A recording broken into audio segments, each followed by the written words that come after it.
We went, and by we I mean all of us, we went and built this wonderful internet thing you've heard of. And we're all using it all the time for all of our lives. We're buying everything, we're having sex over it, we're communicating with our friends, just so many aspects of our life are all going on this network. And we've spent immense amounts of money to build it and build all the handheld devices and the computers, all the software. But what has the government done and what has big business done? They've turned it into the world's greatest surveillance apparatus, a surveillance apparatus that even George Orwell probably wouldn't have dreamed of. And that wasn't why we built it. We didn't make it to be a surveillance apparatus. But unfortunately, we've learned, thanks to Edward Snowden, who has revealed what the NSA has been doing, that the NSA and other spy agencies around the world are doing this. They're making it a surveillance apparatus. They're tracking all of the phone calls you make in terms of the records and where you were and who you talked to, and in many cases recording the actual voice. They are, because they say they need to find a needle in a haystack, looking at the entire haystack. They're looking at everything innocent people do in order to find guilty people. And nobody thinks that we shouldn't have police and intelligence agents whose job it is to find bad guys and stop bad guys. That's not a question. But a free society makes a decision for itself. It makes a decision to limit the power of its police and its intelligence agents. It makes a decision to let some bad things happen, to let some guilty people get away in order to avoid punishing innocent people, doing surveillance on people who are innocent and there's no reason to suspect them. But unfortunately, that's not what happens. And unfortunately, Mr. Snowden has shown us just the depth to which it's going on. And that's the biggest challenge we're facing, how to make societies realize that we do need our privacy and we do need to limit the power of these organizations. We do need to draw a line somewhere. And more than draw a line, we need to make people think there's not necessarily some trade-off between privacy and security. That it's possible sometimes to keep your rights and gain security at the same time. It's just harder. The easy thing to do is just make everyone give up their rights. So that's one of the biggest challenges going forward. Now, we also have challenges in free speech. We're seeing more and more countries around the world trying to censor their internets, trying to censor what people do, getting as extreme as Hosni Mubarak shutting off the internet when a revolution was coming. And you may think, oh, well, that's Egypt. But in fact, just before that, President Obama had asked for an ability to have a kill switch for the internet. Now, not, of course, during a revolution. He said, if we're being attacked or something and we need to shut it off, we would like to have that. So we're seeing people as well self-censor. Disturbingly, because of the Snowden revelations, we're seeing the press afraid of what might happen to them if they report these stories and starting to censor themselves, and that's affecting free speech. We're also seeing a big effort for people to take control of our computers and have them do things that we necessarily don't want them to do, all in the service of protecting a movie when you download it so that you can't easily copy it to someone else, which has never worked. It's never actually stopped people from copying movies. But we have a lot of forces pushing for laws and technology to basically lock down your computer, not so that you can trust it, but so that movie studios and governments and so on can trust that you can't do things on it. And that is something that computer engineers all know is never going to work and is just going to make things broken.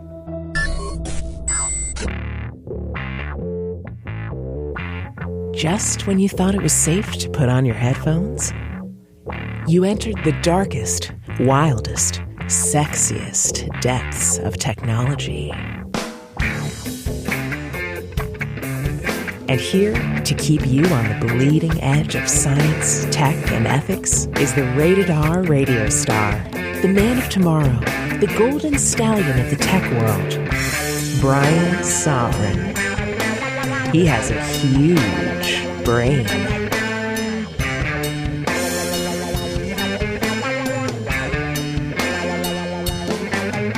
And now, here's Brian. All right, listen. This is going to be an episode where, the man of tomorrow, the Golden Stallion, says a whole lot. He says, who's crazy now, motherfucker? Oh, yeah. Because Vault 7 is proving Sovryn Tech, left and right, up and down, and all around, the big bad town.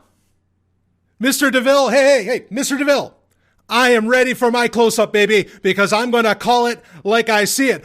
And I'm telling you, this episode's going to be a little bit different. Because, no, we're not going to start it off with the foreplay. We'll do that later. Sorry, no lube. We're going to go right in to what was announced this week. But I got to tell you, maybe the best thing to come out of this whole thing with WikiLeaks Vault 7 happened on Tuesday is that finally you are hearing, much like you just heard, and of course that was from 2014, the audio you heard at the beginning of this episode, that was Brad Templeton on Big Think, where Brad Templeton, of course, who was a chair at the EFF, the Electronic Frontier Foundation, also now is a chair at Singularity University, was talking about things where really everybody is starting to say, holy shit, what is government doing? But that is a far too simple conclusion to come up with here because, well, I don't want to let the cat out of the bag early, but I'm going to tell you this right now. I don't believe that WikiLeaks are the good guys. I don't. And we're going to talk more about that as we break into this story. And like I said, we're just going to get right into it. We're not going to waste any time. The segments, we're going to take as much time as we need to cover this because there's a lot of FUD. There's a lot of bullshit going around. And frankly, that bullshit going around, it's not the mainstream media. WikiLeaks is complicit themselves in spreading a lot of crap about this. And so the Golden Stallions got to mop it all up. It's unbelievable. The reactions I was seeing this week from this, the headlines, the tweets from WikiLeaks themselves were, just positively ridiculous. And anybody that, we talked recently, we had an episode of Sovryn Tech called Internet Self-Defense, maybe a month ago. And I said, look, you want to read this stuff for yourself as much as you can. And look, you don't have to read hard either. You don't have to be a security expert, okay? You don't have to have a CEH or something to really understand a lot of what was in, these 8,000 documents that came out this week. You could just as simply as any other journalist did, hit Control F perhaps on your web browser, looking at the PDFs of this stuff, or however you're looking at it, and do searches for terms. This is what you could have done, okay? And like I said, we're going to really break down what exactly Vault 7 is. I'll just say quickly, yes, March 7th, 2017, HE, there was, WikiLeaks released some odd 8,000 classified documents from the CIA, okay? Part of this was called Year Zero. We'll break up, we'll read a little bit of their press release in just a moment. But I just want to say that a lot of the claims that you heard, we're going to talk about Signal, we're going to talk about WhatsApp, we're going to talk about Telegram, we're going to talk about Samsung TVs, we're going to talk about, Windows computers. We're going to talk about all this different stuff. Okay. But here's the interesting thing is that a lot of the tweets, a lot of the claims, a lot of the stuff that was, said to be broken or hacked or cracked or whatever. Okay. If you actually type those words in, like if you typed in Signal or something like this, into say a search within these 8,000 some odd documents from here on forward, I'll just say the 8,000 documents. How about that? You'd find there's no mention of Signal whatsoever. There's no mention of WhatsApp, as far as I know. There's no mention of a lot of these things that were being sensationalized throughout the week as being, cracked or broken and foolhardy to use. And, the sky is falling. Oh, forget everything. Encryption is dead. Privacy is dead. We're all screwed. When none of that is true. None of it is true. And we're going to break it all down. Okay. Like I said, if it takes me an hour, if it takes me an hour and a half, I'll push every goddamn story I had ready for this week. Okay. Because I'm going to make sure that you walk away from this episode with what exactly is going on, some theories as to perhaps what's the reality around it, who to trust, perhaps who not to trust, and of course, solutions for all of it. Okay. I want this to be a total package for you to understand. All right, now, if I sound a little hot and bothered, if I sound a little hot around the collar, okay, it is because I saw so much BS getting shared around. And some of it from people that, in my opinion, should know better. And they didn't. But anyway, fortunately, there were some journalists out there, some tech journalists, Ian Thompson, some others I can think of, who Ian Thompson's just a great guy at the Register, and some others that were very quick to say, whoa, this is not as bad as anybody is thinking. I'll give you one quick example, because a lot of this is going to break down to the fact that, mobile operating systems and, of course, some desktop operating systems, have some very serious security exploits that the CIA was taking advantage of, it appears, right? Okay, well, one of the things that you find out, again, if you do a little bit of a search and if, you break it down a little bit more, you find out that all of the, say with Android, the Android exploits that were listed off only affected Android version 4.4 and below. We're on Android 7.0 now, almost to 7.1. Okay, so this is, I mean, there's important things to take away from this. We're going to get into that. But I'm just saying that understand that a lot of what you think you've been told about all this misses every ounce of nuance and misses, it missed out on a whole lot of critical thinking. So anyway, let's do this. Let's get into this. Like I said, we'll take all the time we need with this to make sure that people understand what's going on, because I was downright depressed at hearing people thinking that, look, the jig is up. We can't hide anything from the government anymore. We might as well forget about our privacy. No. Never have that defeatist attitude. Okay, never, ever have that, because there's, in fact, really, well, again, we'll break into it. Let's read the press release. Let's do this. So this is coming right from WikiLeaks.org. Of course, there are links for everything I'm talking about in the show notes for episode 216. Just go to sovereigntech.com and you can find it, and you can read it all for yourself, like I recommend doing. You don't even have to take my word for it. All right, even though I was honored that a lot of people, as soon as this happened on Tuesday, I had a lot of people on social media saying, Golden Stallion, what the hell's going on? We can't wait for this week's Sovryn Tech. Well, here it is. So anyway, all right. Right from WikiLeaks.org here, the press release today, Tuesday, March 7th, 2017, WikiLeaks begins its new series of leaks on the U.S. Central Intelligence Agency, codenamed Vault 7 by WikiLeaks.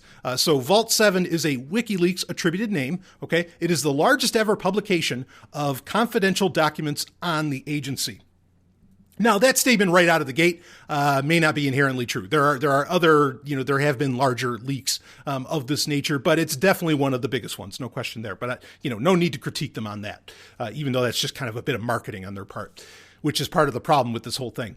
But anyway, the first full part of the series, Year Zero, comprises 8,761 documents and files from an isolated, high-security network situated inside the CIA Center for Cyber Intelligence in Langley, Virginia. They spelled Virginia wrong. It follows an introductory disclosure last month of CIA targeting French political parties and candidates in the lead-up to the 2012 presidential election. So let's stop here for a second. Stallion breaking in. Okay, understand that this is just part one of this apparent larger amount of leaks that WikiLeaks is going to be putting out. Year Zero is just the first part. So there may be more coming down the line, which would make some degree of sense, because a lot of these leaks are, frankly, years old, which would explain why they were talking so much about, like in particular with Android, why they were talking about Android 4.4, instead of Android, 5.0 or 6.0, or now, like I said, we're at Nougat, 7.0. So keep that in mind. And I know, I'll address this quickly. I know a lot of people are going to say, and this may, what's going to come out of these other, what is it? Is the next one going to be called Year One? Are we going to end up with 7 years with Vault 7? Is that what the 7 means? What is all that about? I don't know how they're going to what the nomenclature is going to be after Year Zero. But are we going to find out future things as this goes on? Like, is the next leak going to address Android 5.0, let's say, or whatever? Or is it going to address this? What's that going to look like? Maybe that's what it's going to end up doing. And maybe everything that I say about the Year Zero leaks in particular, okay, I'll put this right out there, may end up getting proven wrong based upon, future releases that might, because this is when the Snowden leaks happened, right? Back in 2013?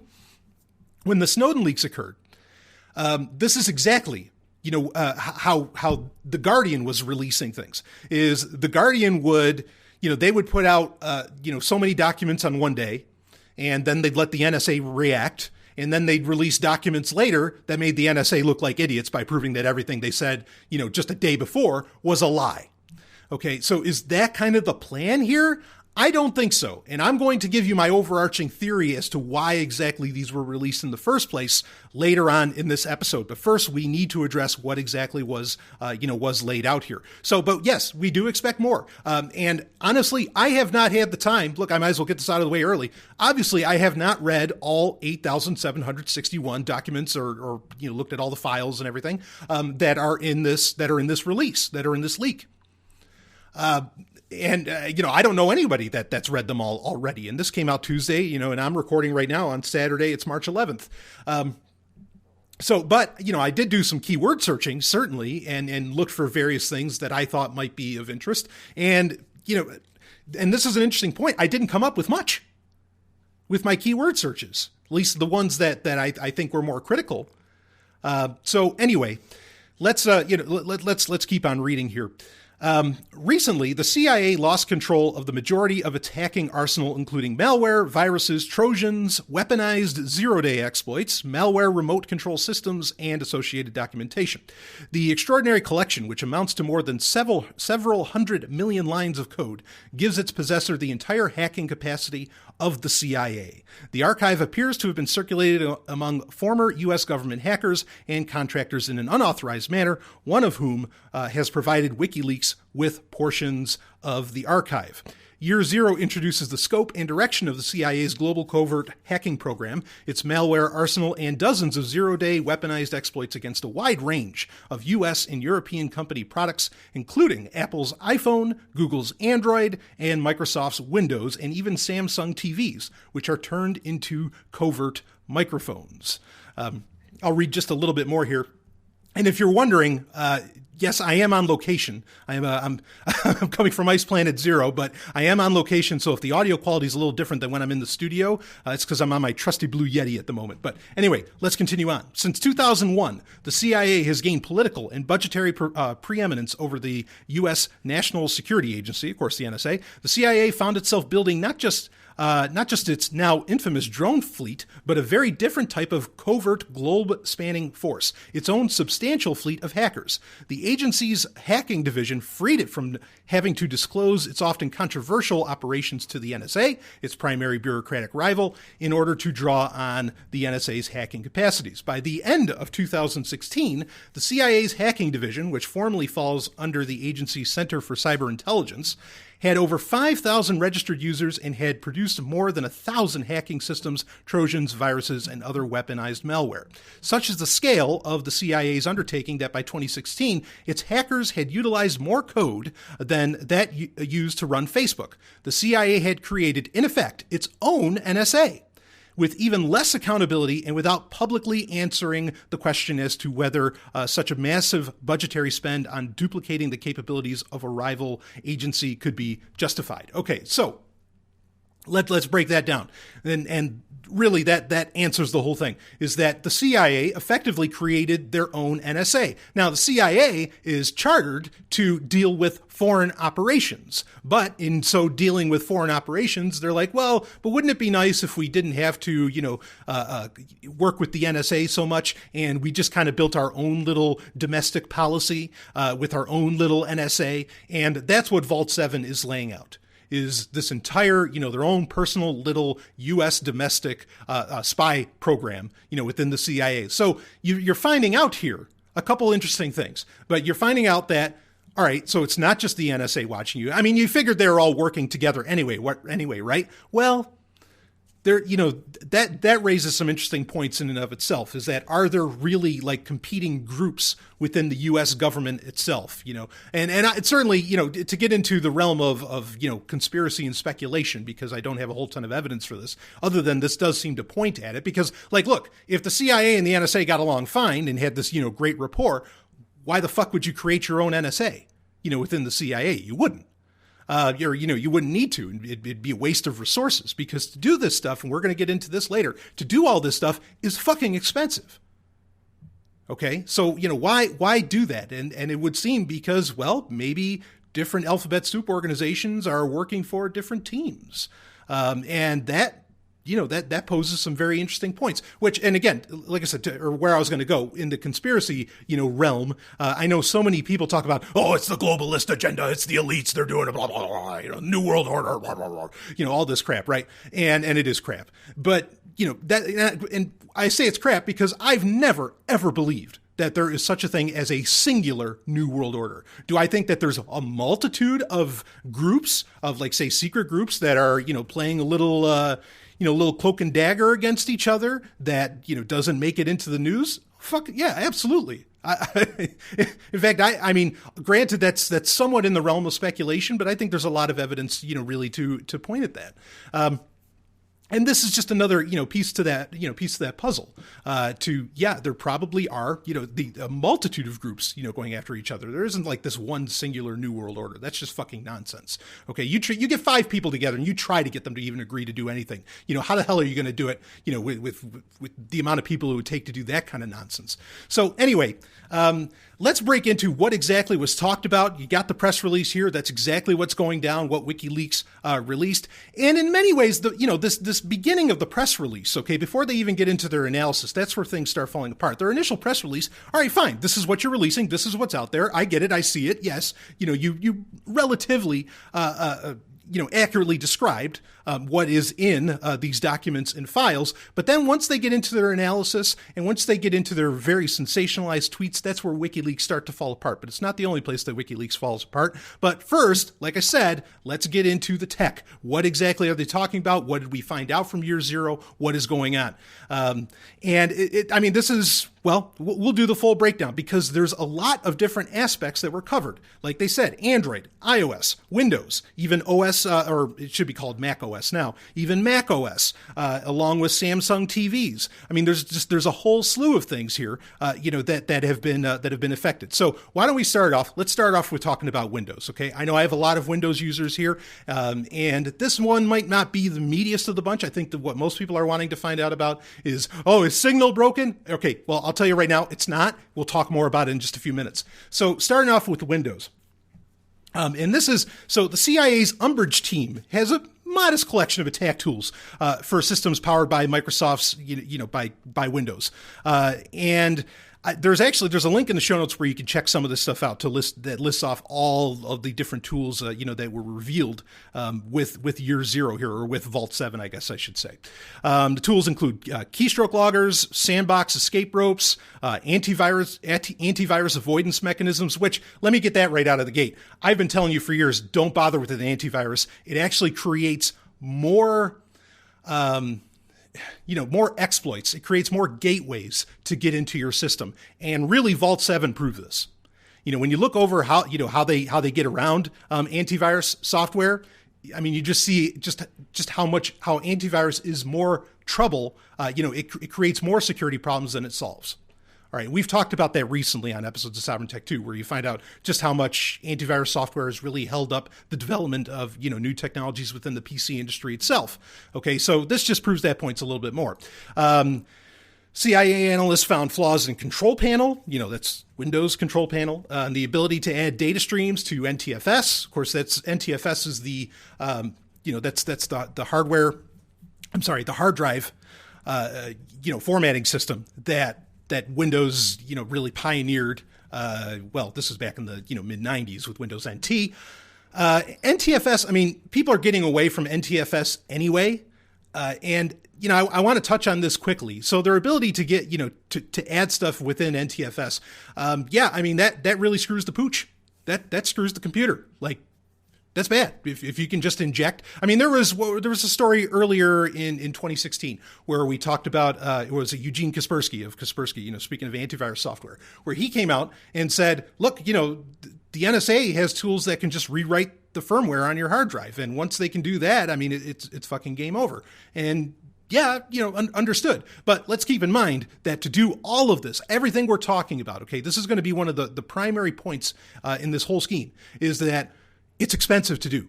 And so the bulk of us likely are not walking around with this shit injected on our various devices, okay, regardless of the practicality of what they're doing.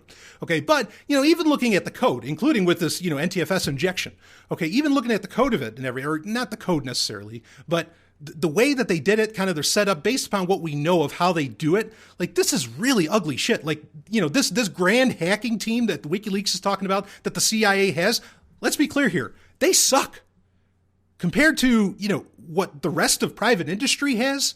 Like, I mean, these guys are, the shit's so rudimentary. It's so basic.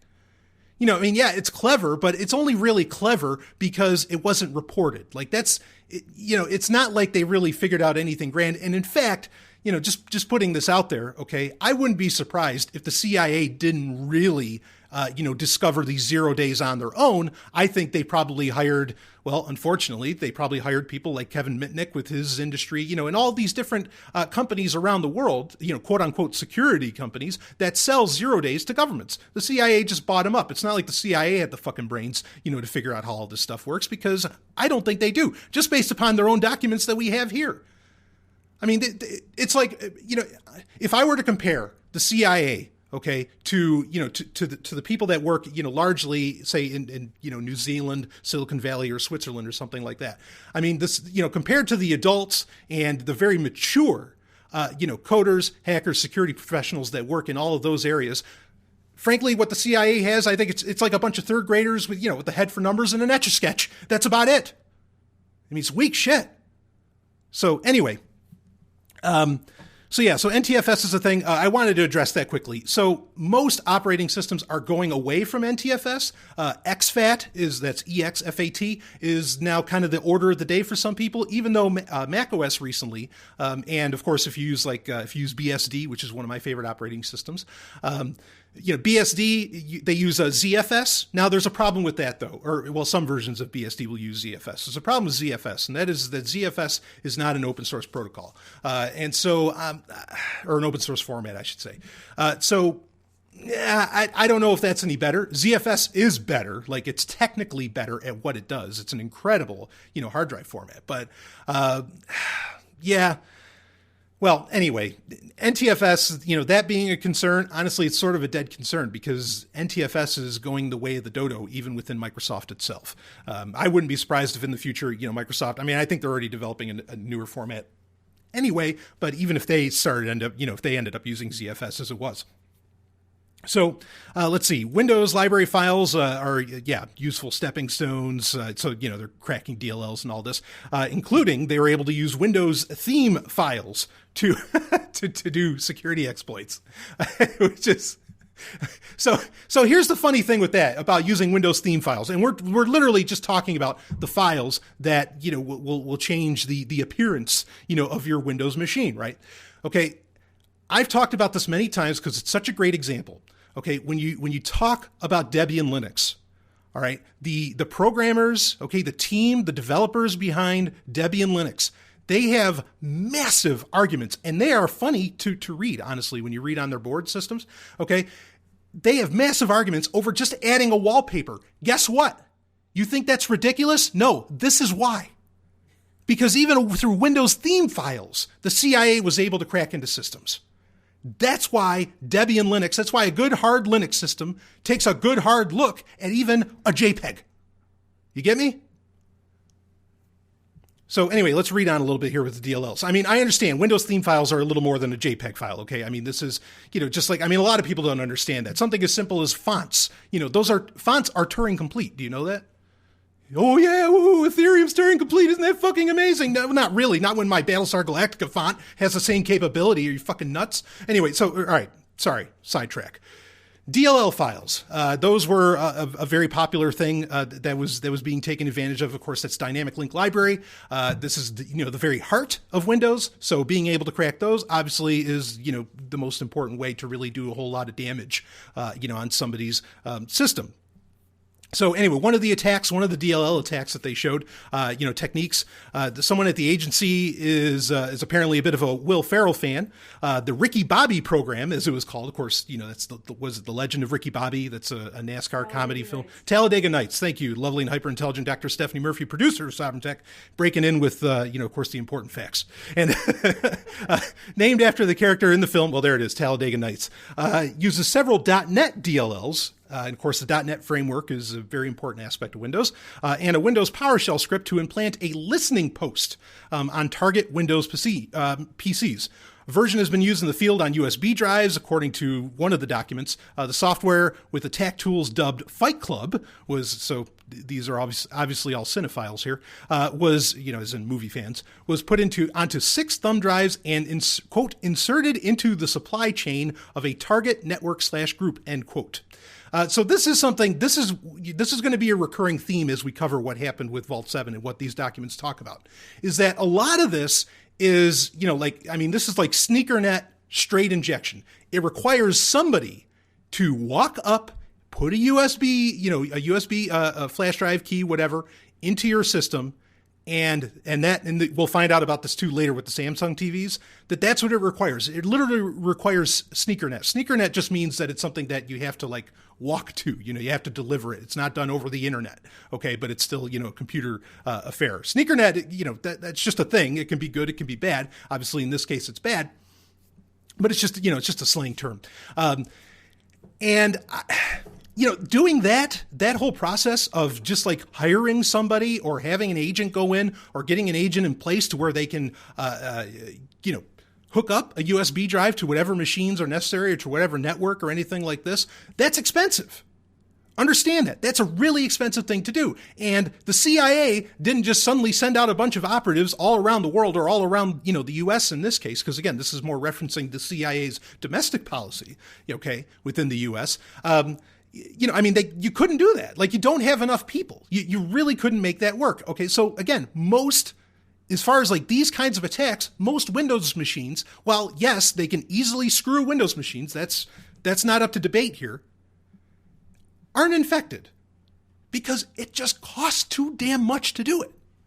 Okay. And there's easier ways to go about this. These are critical hits on a system, no doubt about that. Okay. But it's easier, frankly, to just send out emails with ugly links in them that people generally will just click because they don't know better. And I understand that. Okay. I don't mean to insult by saying that, but that's the easier way to go about these things. And so, but if you have a smart email policy in your own head, okay, and hopefully you have a good IT team, say where, at the business you work at or something, or you hire a great security professional like, the Golden Stallion himself, you'll know about this. So again, sky's not falling, folks. Yes, this is bad. This is stuff that Microsoft needs to address, no doubt about it, but it takes a lot more than just, oh shit, everything's broken. It's a lot more than that. There's a lot of nuance here. But let's get into a little bit, while we're talking about servers, talking about IT teams. If you're using Windows Exchange 2010, the CIA has a tool for that, dubbed Shoulder Surfer. This performs a code injection attack against the Exchange Data Store Manager process that would allow an agent to collect emails and contacts at will without the need for an individual's credentials. Exchange 2007 is even easier to crack, according to the CIA. And there's all PDF documents for all this stuff. So understand this, that, so, the Exchange server, this is a real problem. I think that this is, and that's really it to talk about as far as Windows goes. Look, Windows is easily crackable, based upon what was laid out in the Vault 7 documents. No question about that. It's easy to crack, by the code, but it's not so easy to just get in there and do the cracking.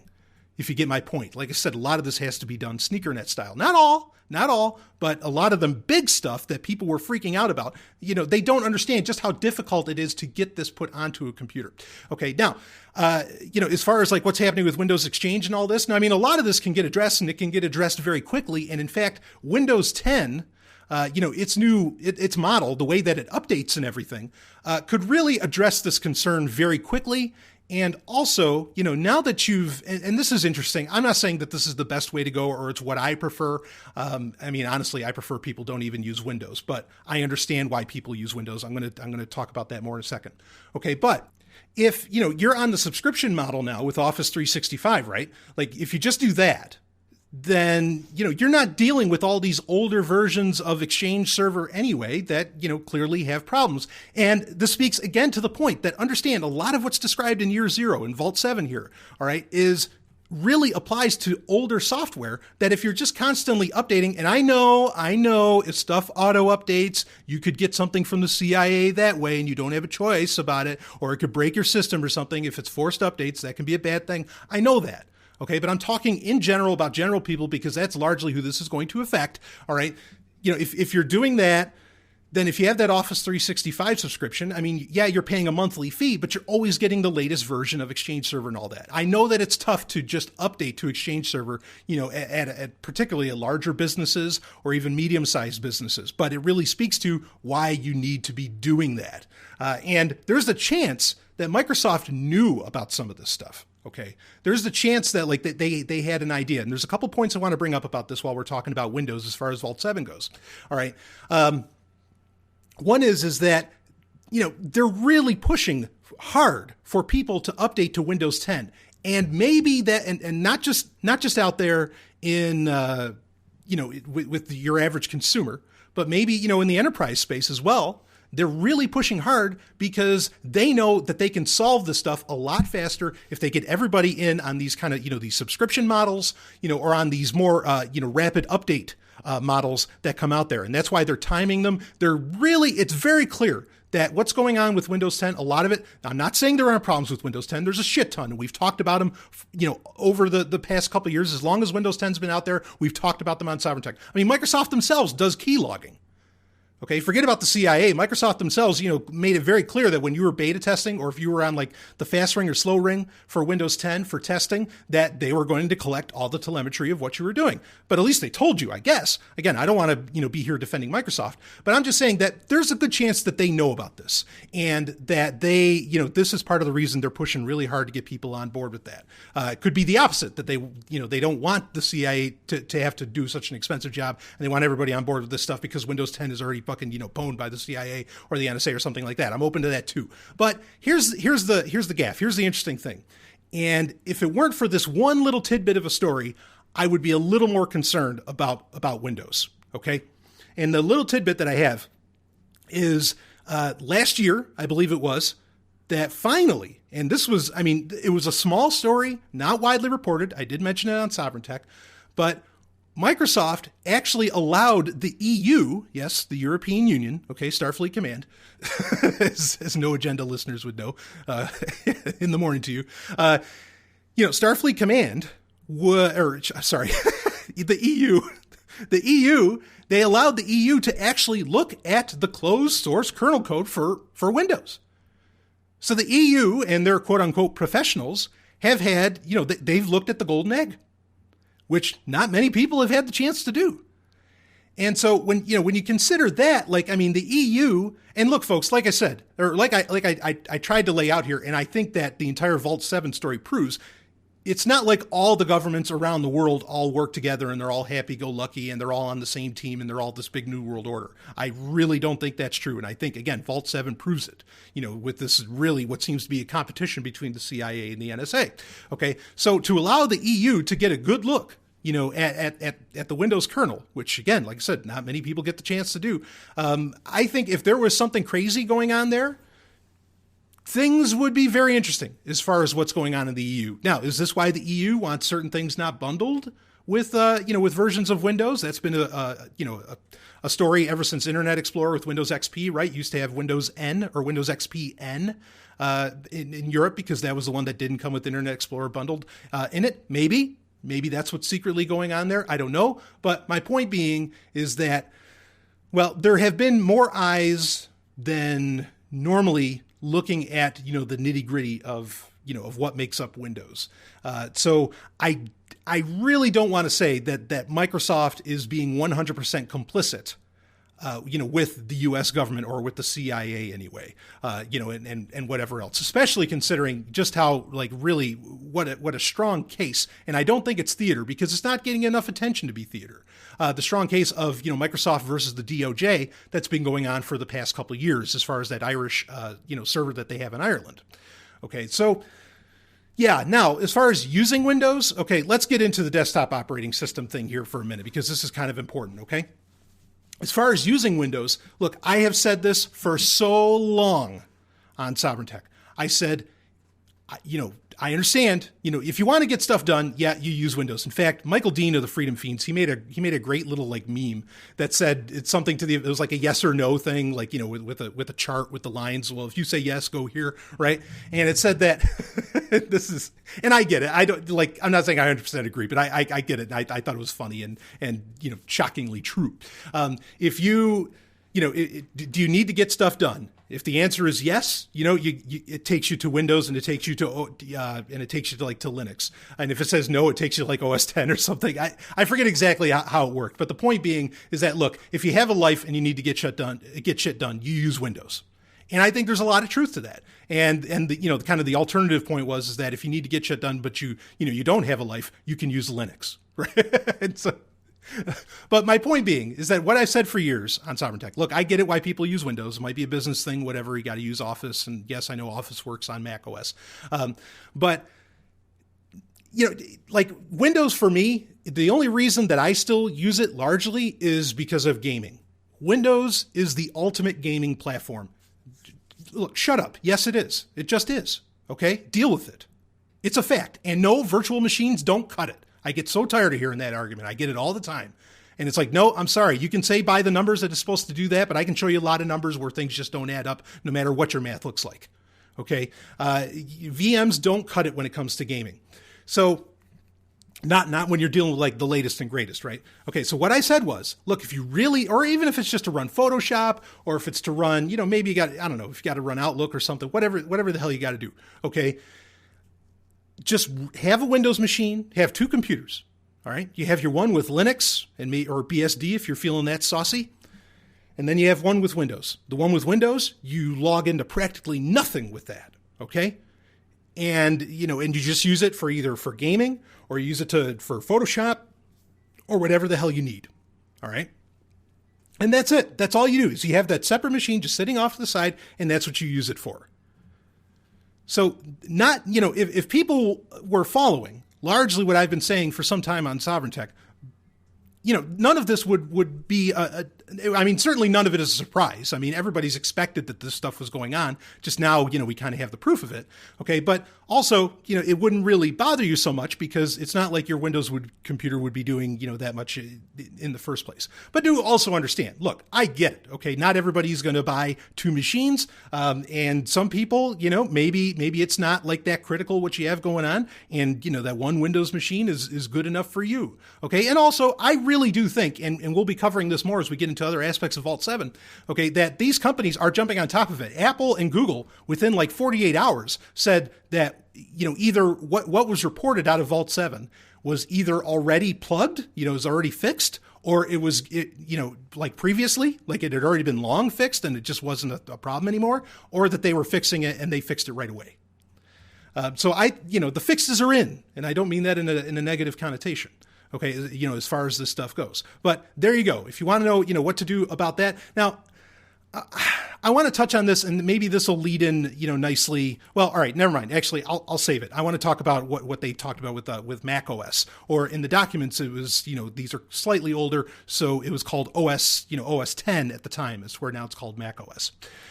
So users of Apple OS 10, have no need to really look smug here. The CIA has tools for them. A lot of hacking tools cover, it was, El Capitan. So the version of, OS 10 that was El Capitan.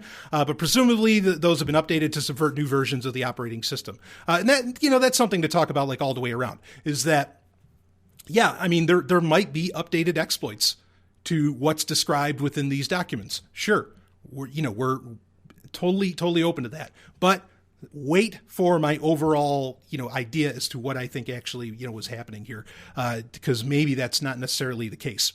Let's see. That said, it does seem, though, reading files that Apple poses, reading through the files, Apple poses a significantly more difficult challenge for the CIA than the code from Redmond. Of course, analysts note that the operating system can be resilient to applications that try to slip malware onto a Mac, but it's still possible to whitelist spying software, subvert net install images, creating zombie programs, and surreptitiously get at the kernel. One interesting project the files touch on is dubbed Quark Matter. This is a technique for hiding spying software persistently on an OS 10 system by using an EFI driver stored on the EFI system partition. Now, the EFI, of course, is the replacement for BIOS. I mean, almost all computers use an EFI now as compared to BIOS. Reading out, but of course, Mac's been using them for a very long time. Another one dubbed Snowy Owl uses a pthread in an OpenSSH client to potentially pull off remote monitoring of a target system. The documents also show a project called Harpy Eagle that analyzed Apple's Airport Extreme firmware for private keys and also time capsule systems. Okay, so OS 10, Mac OS, what do we get to call it today? Mac OS, little bit better off. Now, what's the reasoning behind that? Is that because of Apple's sandboxing? Or like push towards sandboxing software, right? Getting things through the Mac store, on a Macintosh or, on a MacBook or whatever. Macintoshes really don't exist anymore, do they? But anyway, that might be part of it. Is it because it's based largely on BSD code? Certainly. That's a thing. But again, there's still problems, with Mac OS here.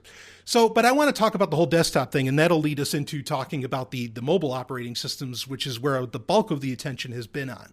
Okay, and then we'll get into, the Samsung TVs and some other things.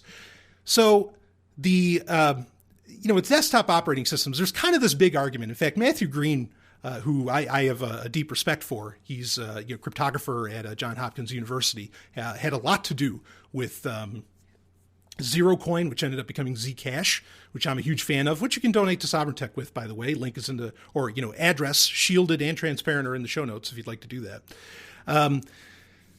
But Matthew Green, great. I think he has the right attitude on a lot of things, and certainly, a very intelligent cryptographer. He did this write-up where he said that, look, there's a big problem with desktop operating systems that mobile operating systems really don't have. And the problem that desktop operating systems have is that they were designed from the get-go. And this might, like we were talking about how, with the Mac store, which we've talked about for a while, where, you can't just install any software, they want you to go through this, store like you do on a mobile device, like the App Store or, the Google Play Store or something. Okay. But, largely operating systems were made for developers. They were made for people to be able to create software that gets at the nitty gritty of the desktop operating system itself.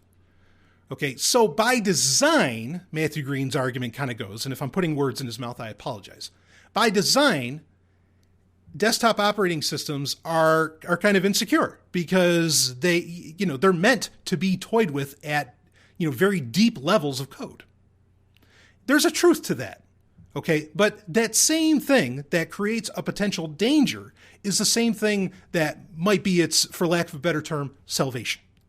Because you can get so deep, because you can get, really control what's going on with the operating system, you can fend off things, fend off exploits as much as you can create them. And so I really think we'll talk about the mobile operating systems here in a minute. But I really think that the desktop is kind of, if you're looking for any kind of security, it is your last best hope. As far as security, privacy, anonymity, and all of that. I really don't think you're going to find it in, in iOS and Android, even though, yes, Android has a Linux code base, but understand, especially over the past few years, Google has taken that over so much. I mean, it's almost a misnomer today to call it Linux, in my opinion. It really is, no matter what the kernel's made of. It's just so different. So, if you want to know, like, okay, so Windows is screwed, looks like Mac OS is a little more screwed, even though Mac OS obviously has some advantages to it. I mean, is the simple answer use Linux? Yeah, kind of.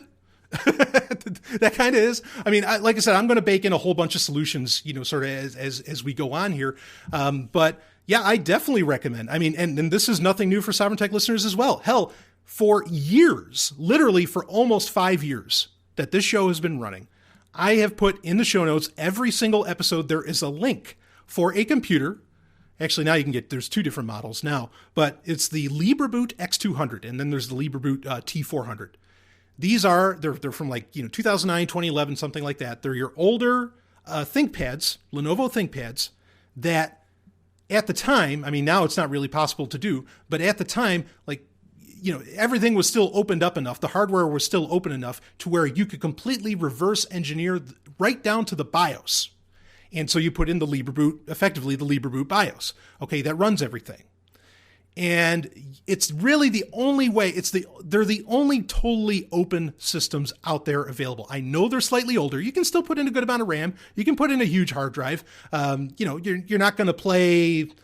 I don't know, you're not going to play Mortal Kombat XL on it, unfortunately, and for me it is unfortunate, but, if you're looking to do security, and in fact, we talked about this week on the Patreon episode, people are asking me about Bitcoin hardware wallets, and I expressed my concerns over the hardware wallets, and my ultimate solution was to buy like an X200, because it's a smaller little 12-inch computer, to buy like an X200 or a T400 if you want, have Triskel running on it, or if you want to, run Cubes OS. Cubes OS is a great operating system that sandboxes everything. Okay. If sandboxing is what was, and the open source code with BSD, or the power of that code, I should say, is what was saving Mac OS from the CIA getting so hard on it as compared to Windows, then Cubes OS is, your solution on steroids. And it's just a beautiful thing. We've talked about it for years on Sovryn Tech.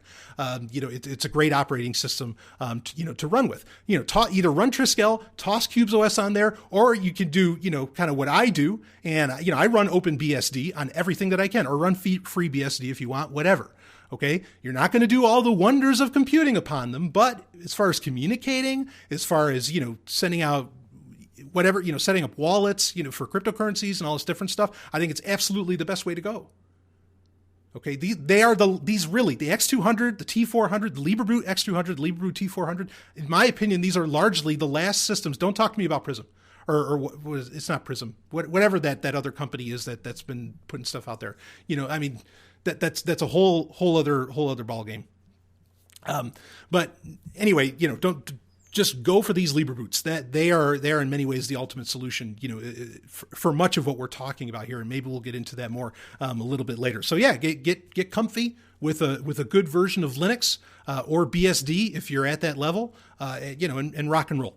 So anyway, before I get into, before we break into the mobile operating systems, I do want to take just a quick moment to thank one of our sponsors. In fact, one of our longest sponsors of Sovryn Tech, and that is Roberts & Roberts Brokerage. And boy, you want to talk about, your system potentially getting hacked and all this by the CIA, and who knows, they might get their hands maybe on your cryptocurrencies, or they might track your cryptocurrency transactions. They might get your Bitcoin or something like that. Well, here's a double solution for you, baby. I mean, this is the real shit. You can use that Bitcoin before anybody can get their hands on it. You can use that Bitcoin, and you can go to Roberts & Roberts Brokerage. Just go to the website gold.zog.ninja or rrbi.co. Let them know the Golden Stallion sent you. They're going to know what you're talking about. And you can get golden with them. You can buy gold, silver, platinum, palladium, all that good stuff, and you can really secure your wealth. Diversify this shit. All right? You can get all of it. And I mean, you can't hack gold, folks. Not that way. Not like that somebody can steal it unless they, come into your house or something. And that's a whole other can of worms, isn't it? That we're not getting into here. So a great way to secure against these kind of problems is to diversify your wealth, to diversify your investment in value. And a great way to do that, of course, is with precious metals. Okay, so this is definitely an answer to a lot of this. All right, get your hands on some gold and silver. This stuff holds value regardless of what the hell is going on in the world. It really does. Okay, even though Bitcoin's been on a hell of a ride recently, take advantage of the ride. Get your hands on this precious metals. Get the gold, get the silver. I'm a big fan of platinum. Go for that too. Hell, whatever. Okay. But do it through Roberts & Roberts Brokerage. And I cannot thank them enough for appreciating, for understanding, and seeing the importance of the message that Sovryn Tech gets out there, and that this show really uniquely delivers. And in fact, the head guy there, Tim Fry, who's just a sweetheart, he doesn't mind saying it. and I love him for it. So thank them so much for the support of Sovryn Tech. Definitely, the importance of getting your hands on that stuff. And I mean, this is definitely a very liberty-friendly company, and privacy-friendly company. Make no mistake, Roberts & Roberts is right on top of the world as far as that goes. They get it. Okay. And so anyway, cannot thank them enough for being a sponsor. So gold.zog.ninja or rrbi.co, whichever one you remember better. And of course, link is in the show notes for all of the sponsors.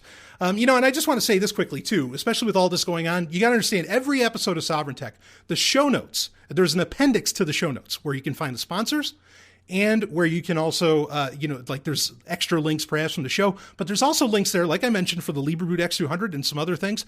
It is a treasure trove, I assure you. Okay, I curated this very carefully. It is a treasure trove of tools and maybe even hardware and whatever else that you can take advantage of that you can use to help secure your shit. Okay, and to help mitigate these kinds of things, that went down.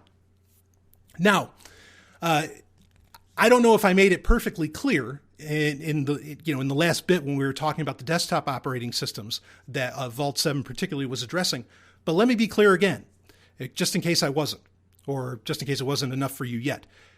The sky really is not falling. This is not the end of everything. There are actual solutions to all this, and even to do the cracks that were listed off for Mac OS and for Windows, even to do those, it is extremely expensive. It is not easy, to do. It really is not. I mean, it's easy once it's set up, to take advantage of the exploits. But they're not easy. This is not something that is happening on a widespread scale, in my opinion. based upon what I've seen, and honestly, it's not just my opinion. There's a lot of other security researchers that have looked into it, and they've said the same. Okay, so take a breather. This is not the end of the world. If you're using a Windows machine, honestly, it's not the end of the world. So, all right, let's get into what I think some people may consider to be the most important part, and it's definitely been the part that's been kind of broadcasted the most, talked about the most, reported on the most, and also the most misconstrued and the most misrepresented. Let's talk a little bit first here about iOS, and then we'll talk a little bit about Android, and then we'll get into the encryption apps themselves. And of course, we'll have solutions for all of this. So with iOS, CIA files show an extensive list of iOS exploits. Some of these were developed in-house, some obtained from the NSA or Britain's GCHQ, and others were purchased from private vendors. Looks as though at least some of the security bugs were fixed by Apple in recent iOS updates. That would be like version 8 later, or otherwise no longer exploitable. For instance, the Redux, or would that be a redo? Sandbox workaround and Xiphos kernel exploit were both used to hack what the documents say specifically, quote, iPhone 4S and later, iPod Touch 5th generation and later, iPad 2 and later, end quote. But both flaws are fixed after being publicized by the Chinese jailbreaker Pangu. While it's likely the exploit list is an old one, a lot of them may still work. iOS 8 appears to have killed off a few, but most of the exploits don't have death dates listed. The Dionetto exploit, developed by GCHQ, allows unsigned code to run on iOS devices, while the CIA's homegrown persistence tool, that's with a capital P, persistence, capital P that... How's that go? Capital P that rhymes with T. No, I got it backwards. I was thinking of Professor Harold Hill, where it's, we got trouble right here in River City with capital T that rhymes with P, which stands for pool. In this case, stands for persistence. But quote, a symbolic link to be created, this would be for iOS 7 and up, or an existing file can be overwritten, that would be with iOS 8 and up, that will run a bootstrapper, giving users initial execution on every boot. So while full root is a goal, the documents also detail an attack known as Captive Portal. This sets up the browser to route all web use through a server run by the CIA. Now, so with iOS, things actually really weren't that bad. And it kind of pains me to say this because I don't want to say an Android fan. I don't know if that's really the best term for me, but I'm an Android, I guess you could say enthusiast maybe, or like my expertise to some degree is in Android. Okay, that's why I have the Dark Android project and all that, which a lot of that also would have addressed much of what got released with Vault 7 here. But iOS seems to be really like they're doing, Apple overall, the guys in Cupertino, the guys and gals in Cupertino are doing a much better job of keeping their stuff secure. This, and not that I haven't admitted that before. I mean, there's been times, varying times, depending on what's going on, where I've said that, look, an iOS device is one of the most secure things you can hold in your pocket. In fact, in that Matthew Green article that I mentioned earlier, Matthew Green also made the same claim. He said that about the most secure thing you can use, is an iOS device. Now, Captive Portal is particularly interesting because, again, that is setting up through, and I don't think, as far as I could tell, it wasn't just Safari that this would affect. It would also affect Chrome. Pretty much any web browser you're using could, send all of your web traffic to a server, that's controlled by the CIA, and then they can look at it all. Okay. And that's, well, that's problematic. And in fact, I didn't see anywhere where, or based upon how Captive Portal works, and maybe I need to do a bit of a deeper reading on it because that is one of the more concerning exploits as far as iOS goes. Would VPNs solve that issue? Would Tor solve that issue? Based upon the way it looks, it might have helped, but yeah, I'm not going to say, specifically, on how exactly that worked. Because, I mean, again, it is web traffic going to the CIA server, and that would potentially encrypt it, before it got there.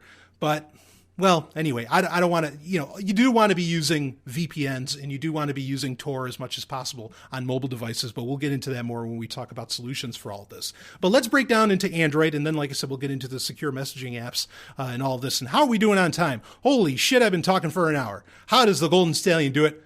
I don't know either. Usually I eat some meat before I get into it. That way, I have the taste of blood in my mouth when I'm ready to go on the microphone, and then, I don't know, maybe I'll watch a Van Damme movie or something before I start the show, get the blood flowing. But anyway, Android. This is another one where people were really freaking out, and it's definitely a far worse case than it was for iOS. Yeah, because, I mean, it is a significantly, when you're looking at the year zero documents, it is a much longer list. In fact, longer perhaps than any of them, as far as the amount of exploits available. Now, why is that? Just right out of the gate, part of it is because of Android's open nature. Now, let's be clear here, and this is the nuance that most mainstream reporters were completely missing out on. And I want to empathize with them. They're not security experts, most of them. Okay. Or if they are, maybe they're not the best in the world, because I can't imagine that a lot of these news sources are paying big dick, okay, to these people. So yeah, I get it. All right. But here's the thing, is that most of the exploits listed for Android were all for Android 4.4 and below. Now, understand this about Android is that before Android 4.4, we talked about this on Sovryn Tech before, Android was a much more open system than it is now, like significantly. Okay. And in fact, a lot of people often have concerns, security concerns, and now I guess they're kind of well-founded, but at the same time, there's an alternative purpose to this. A lot of people have concerns like when Sony comes out with their new Walkman. Okay. When they came out with their new Walkman, it was an Android-based device, and it cost, like $1,300. There was like that gold-plated one, right? You remember that? It was, I think it was at Mobile World Congress, maybe last year or the year previous.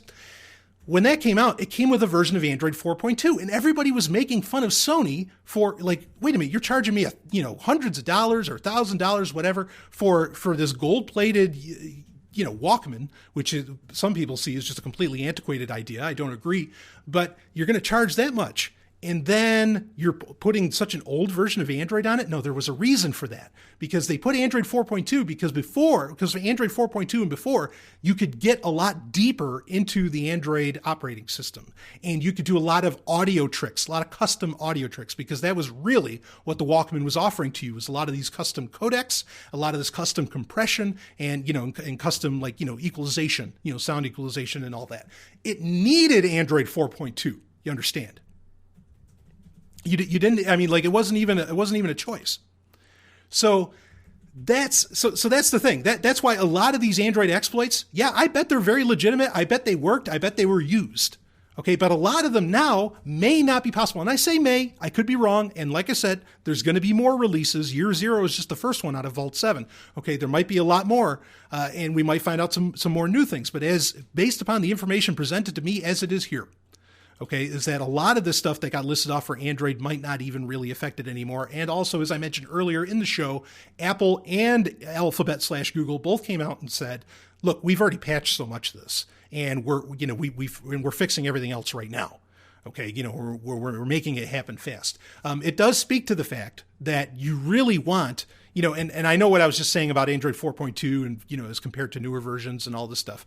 But, based upon what you can actually do and today you really need, a lot of apps start building in the ability to or not the ability, but they start building in abilities that are only possible through newer versions of, say, Android or iOS. So you really want, just for that, to use, say, mobile devices to their full potential and why they even bother to exist, as well as, to get the latest security stuff, you want to be going with companies and phones that, are good about this, that actually do put out security patches often and all that. Now, as far as in the Android space, in iOS, it's simple. You buy an Apple device. Apple's the only one that, pushes the stuff out. That's part of the reason I think that Apple may not have been hit so hard, by a lot of what was laid out in year zero, because they have such kind of tyrannical control of both the software and the hardware. Okay, most companies don't have that. Certainly Microsoft doesn't.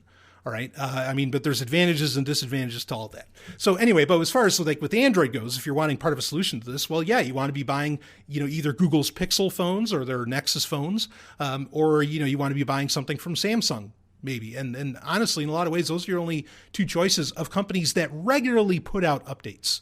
Some other companies are kind of okay about it. Like Asus is pretty good about it. LG might be all right about it.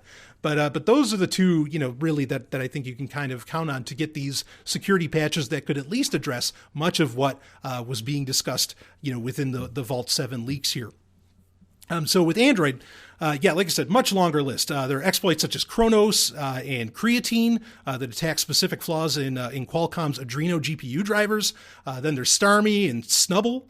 Which those actually, and ironically only work against Samsung headsets. But again, Samsung does do a great job of updating a lot of this stuff and, and locking their shit down. Think of like Samsung Knox and all that. They definitely take security seriously. And they're one of the few companies out there that I would say that they are putting enough money into proper security practices and proper security teams for everything they do. So even though those are specifically addressed at Samsung, understand that they were created not because Samsung is some kind of like a broken target, but because it's so popular that they know they wanted to, they wanted exploits that could go after Samsung specifically because so many people have it. Also, a lot of Chrome-based attacks for Android, which that's interesting. Maybe a lot of those could have been solved if Google just would fucking unlock that last 5% of closed source code in Chrome. Maybe not. Anyway, link in the show notes where you can check out a lot more of those. There's 3 implants listed, which is Bowtie, Sucker Punch, and Roid Rage. I love the names on these things. The release notes for Roid Rage show it can monitor all radio functions and allows SMS stealing.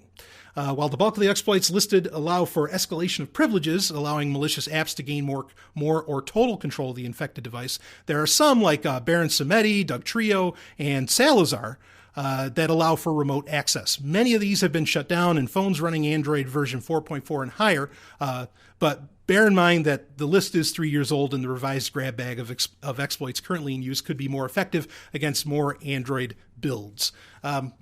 So that's kind of the point, is that this really is like 3-year-old stuff, and there are, could new exploits have been developed?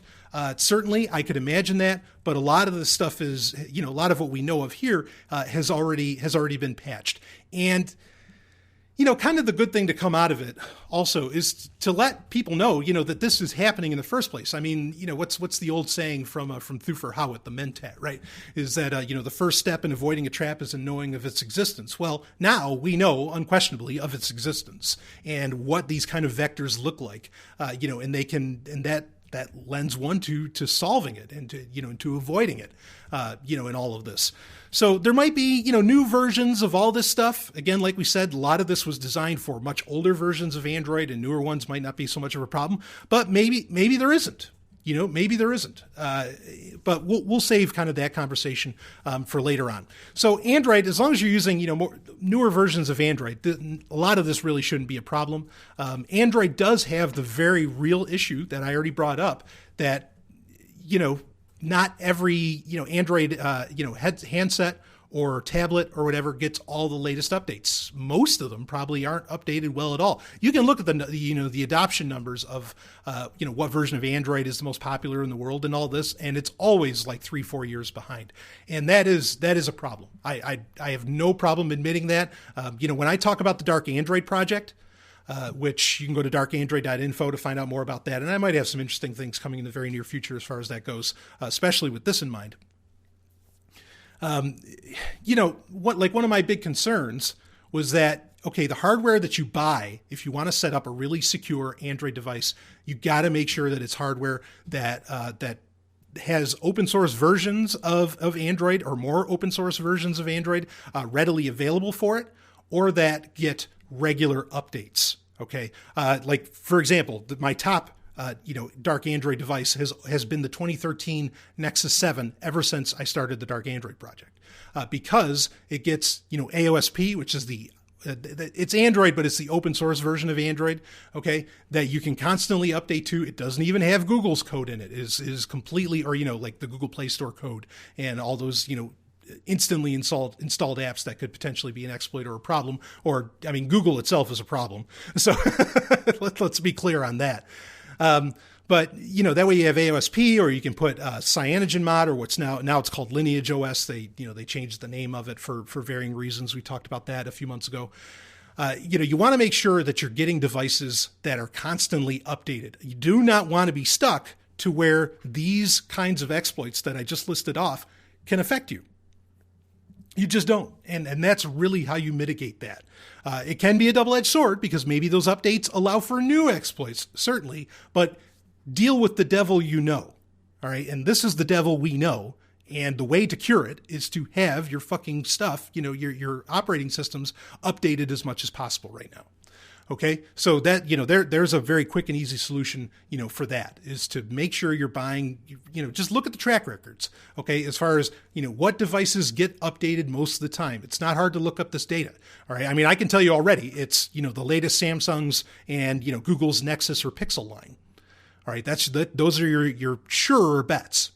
Okay, but there's other stuff too, where they talk about it. So anyway, why don't we get into I don't think that there's a whole point in talking about like the antivirus problems. Look, I've been telling you forever, stop using antivirus. Okay, there's a bunch of cracks in here that we could break down, but we didn't need Vault 7 to tell us to not use antivirus. Okay, antivirus software. Like it wasn't necessary. So I don't think I'm going to spend, much time talking about that. Let's get into what I think a lot of people found particularly interesting. And that is what was, supposedly talked about with Signal, WhatsApp, and pretty much, I think in some tweets that WikiLeaks themselves discussed, pretty much like every supposed encrypted, messaging app out there. They mentioned Telegram. I mean, they brought up a ton of them. So anyways, here's the funny thing is that WikiLeaks was saying, now, we got to be super clear on this. Like I said earlier in the show, if you do a search, okay, you hit your good old fashioned Control F and you type in Signal or you type in WhatsApp or whatever for all of these year 7 documents, or year 0 documents, you get nothing. Nothing comes up. I mean, Signal will come up, like maybe when they're talking about signal intelligence, but not Signal, the app will come up. But WikiLeaks went for the sensational headline saying that, it's all done. These apps, they're screwed. If you've been using it, it's all over. Everybody's privacy is gone, blah, blah, blah. I mean, it was nuts. And so many people bought right into it. Reporters bought right into it. And they went hook, line, sinker with what WikiLeaks was saying. Now, I was very pleased, and I was kind of watching the live tweets of this on March 7th, on Tuesday. And Open Whisper Systems immediately started tweeting right at WikiLeaks. Now, let's be clear here, okay? Open Whisper Systems is absolutely an anarchist company. Okay, I'm an anarchist. WikiLeaks, I don't know that I can make that claim. But Open Whisper Systems, Moxie Marlinspike, the head guy there, totally avowed anarchist, and a lot of people appreciate, even people that aren't anarchists themselves, are so glad that he is because they know he's not beholden to any government. All right? So anyway, Signal, one could almost argue is an anarchist app if you wanted to go that far, right? All right. But anyway, the great thing was that Open Whisper Systems, the creators of Signal, they immediately went on the attack against WikiLeaks and said, you show me. They had it right in the tweets. It was awesome. I was hearting and retweeting all day. You show us where it says Signal's cracked, where Signal is broken. WikiLeaks did pretty much nothing because it wasn't. Signal's not broken. Okay? WhatsApp?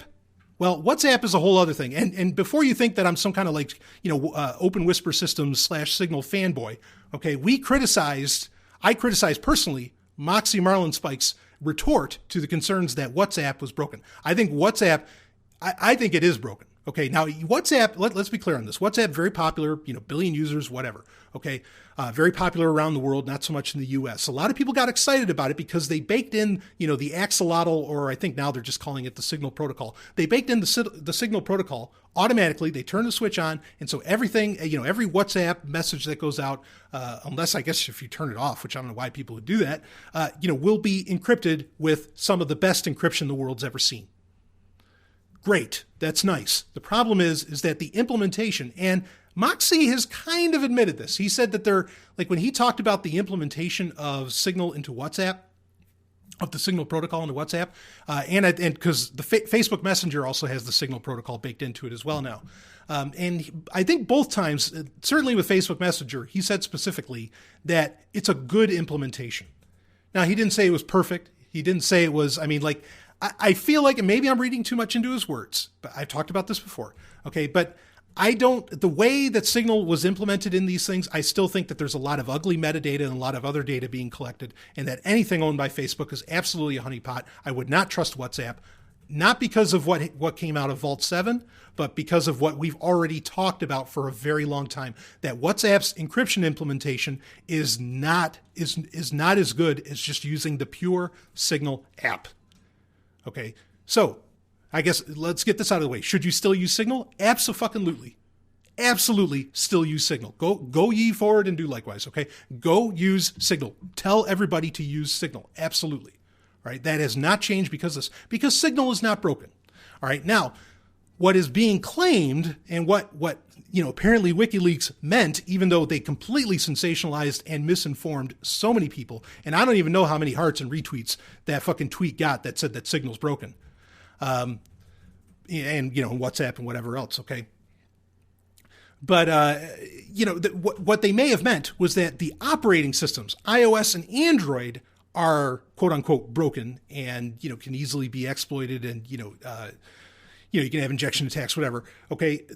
And that means that, so no matter what you do on Android, or on iOS, it's being recorded. Okay. And so even though you're encrypting it, it's still being recorded on the device itself.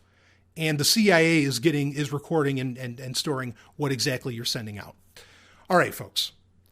Yes. Is that possible? Absolutely. Yes. Has it happened? Probably. I'm sure something along these lines has been done.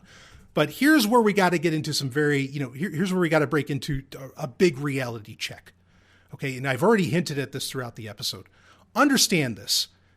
Doing this shit is, doing these kinds of attacks, targeting people, okay, breaking down to, okay, exactly what phone do you want to get this on? Because you can't just, it's not, at least according to Vault 7, what we see from Vault 7, if we're basing it upon what we see out of these year zero documents, okay, it's not like it's just some OTA, some over-the-air update or something that suddenly, the CIA's in. It's not like that. There's targeting, there's very specific attacks, maybe even physical, kind of attacks that, where somebody has to, pop something onto the device, whatever, and then obviously pull it away, however it has to be, some physical injection, somehow, that's what has to be done. Now, I have said since the beginning, since I started this show, since I started Sovryn Tech all the way back in 2012, okay, I said the only thing you can really do, okay, I said, look, if you're targeted, okay, by the NSA, now the CIA, FBI, AT&T, they all work for the government. If you're targeted by any of them, if you're targeted, you specifically are targeted, there's not much you can do. You are you are done. Okay, I've made that so clear. I've said that so many times. If you don't know that, I don't know what to tell you. Okay, the other thing I said is that all you can really do is make it expensive for them. Even if this stuff gets broken, make it expensive for them. Back when we found out that, Telegram, there's some real problems with this or something. Still using it makes it expensive for them, because there's still that extra leap that they have to go through. And all of those things, look, I know you think they have a printing press where they can just keep printing out money and they can spend whatever they want to do whatever they want and all this stuff, but it really doesn't necessarily work that way. Okay. Not every phone on the planet is cracked. All right. The CIA has not put malware on every Android phone and every iOS phone. It just hasn't happened. And it can't happen because, again, it is expensive. A lot of these things, a lot of these tricks, a lot of these exploits that get laid out, really, it takes a lot of work to get those set up. And they don't have the manpower. They just don't have it. So you gotta stop. You gotta relax. You gotta breathe. Okay? Most of us, really, we're not walking around with malware in our pockets because it's near physically impossible, for these things to be at that level. So Signal still does work very well for a lot of people. Now, again, if you get targeted, if you're in their sites, very different story. Very different story. And we've talked about this a bunch of times. You don't even have to crack Signal. We talked about, and I challenge people to do this all the time. Okay. Go to Snopes, right? That's the big site about debunking and everything. And if you think there's a conspiracy around Snopes, that's fine, whatever. But that doesn't change my point here. Go to Snopes, and I want you to type in mosquito drones. And you know what's going to come up with? It comes up with inconclusive, meaning that they can't prove or disprove that. There's plenty of evidence to suggest that they do, but not enough evidence to say that they're absolutely real, that there is such a thing as a drone the size of a mosquito, and we know how much the CIA loves their little drone fleets, don't we? Okay, the size of a mosquito that could just fly over your shoulder for a little bit. Granted, battery power is a thing. We have the laws of physics, thankfully, that take on the laws of government and usually whoop them in the ass most of the time. But anyway, and it could just see what you're typing. And what are you going to do then? You know, like, yeah, again, if you're targeted, you can't do much. But if you're not targeted, this stuff works. And there's lots of steps, lots of attitudes, all these different things that you can do right now. And that the more people use it, the harder it is to target other people because you are eliminating their ability to spy on others when you, in your own life, take on the best security and privacy and anonymity practices. Okay, and if you want to go to darkandroid.info to get an idea, it's a little, I have to update it, but I mean, you know, you can get an idea of what exactly that attitude looks like. It's kind of the steps you have to take, et cetera, okay, to make all that happen. But this is not, look, Signal's not broken. WhatsApp's not broken. Android is not that broken. Not as broken as people were, you know, kind of being led to believe. iOS is probably, you know, again, Apple's been doing, you know, like I said, I hate to say it, but they've been doing a bang-up job of keeping a lot of this stuff closed up. Not everything is broken, folks. Now, I want to talk about, all right, I think that answers the whole thing with the encrypted messaging. Use it, okay? Use it. Even if it is broken, make it fucking expensive. Make them have to work for it to get a look at what you're typing out, baby. Okay? I will say, actually, this is a solution I want to get to, and I'll get to it now. I've been criticized for recommending. I've said, look, I like PGP more than I like Signal. Okay. And PGP, of course, pretty good privacy, pretty good protection, whatever, for email. And I said, because you can roll your own, you can kind of do it yourself. You can set it up on your own server and anything. You're not so much trusting Signal, even though when the FBI went to Signal, Open Whisper Systems didn't give them shit, which is great. But I'm a big fan of PGP. And, at the end of the day with a lot of this, because we're going to get into some of the other aspects that aren't so much, that has to do with devices. At the end of the day, I think having that, using the right operating system, having email with a great PGP solution on it. Okay. Use Thunderbird with Enigmail, which we've talked about recently. Remember, everybody got a good look at Mark Zuckerberg's desktop. Guess what? One of the apps on his or one of the pieces of software on his little MacBook was. It was Thunderbird. I guarantee you he had Enigmail running on there, or he had a PGP GPG implementation of some kind rocking on that. I mean, for fuck's sake, he had his USB ports taped over. Okay, and he had tape over the webcam, the whole thing. I mean, that was a paranoiacs machine, and you can learn from that. So get comfortable with using PGP.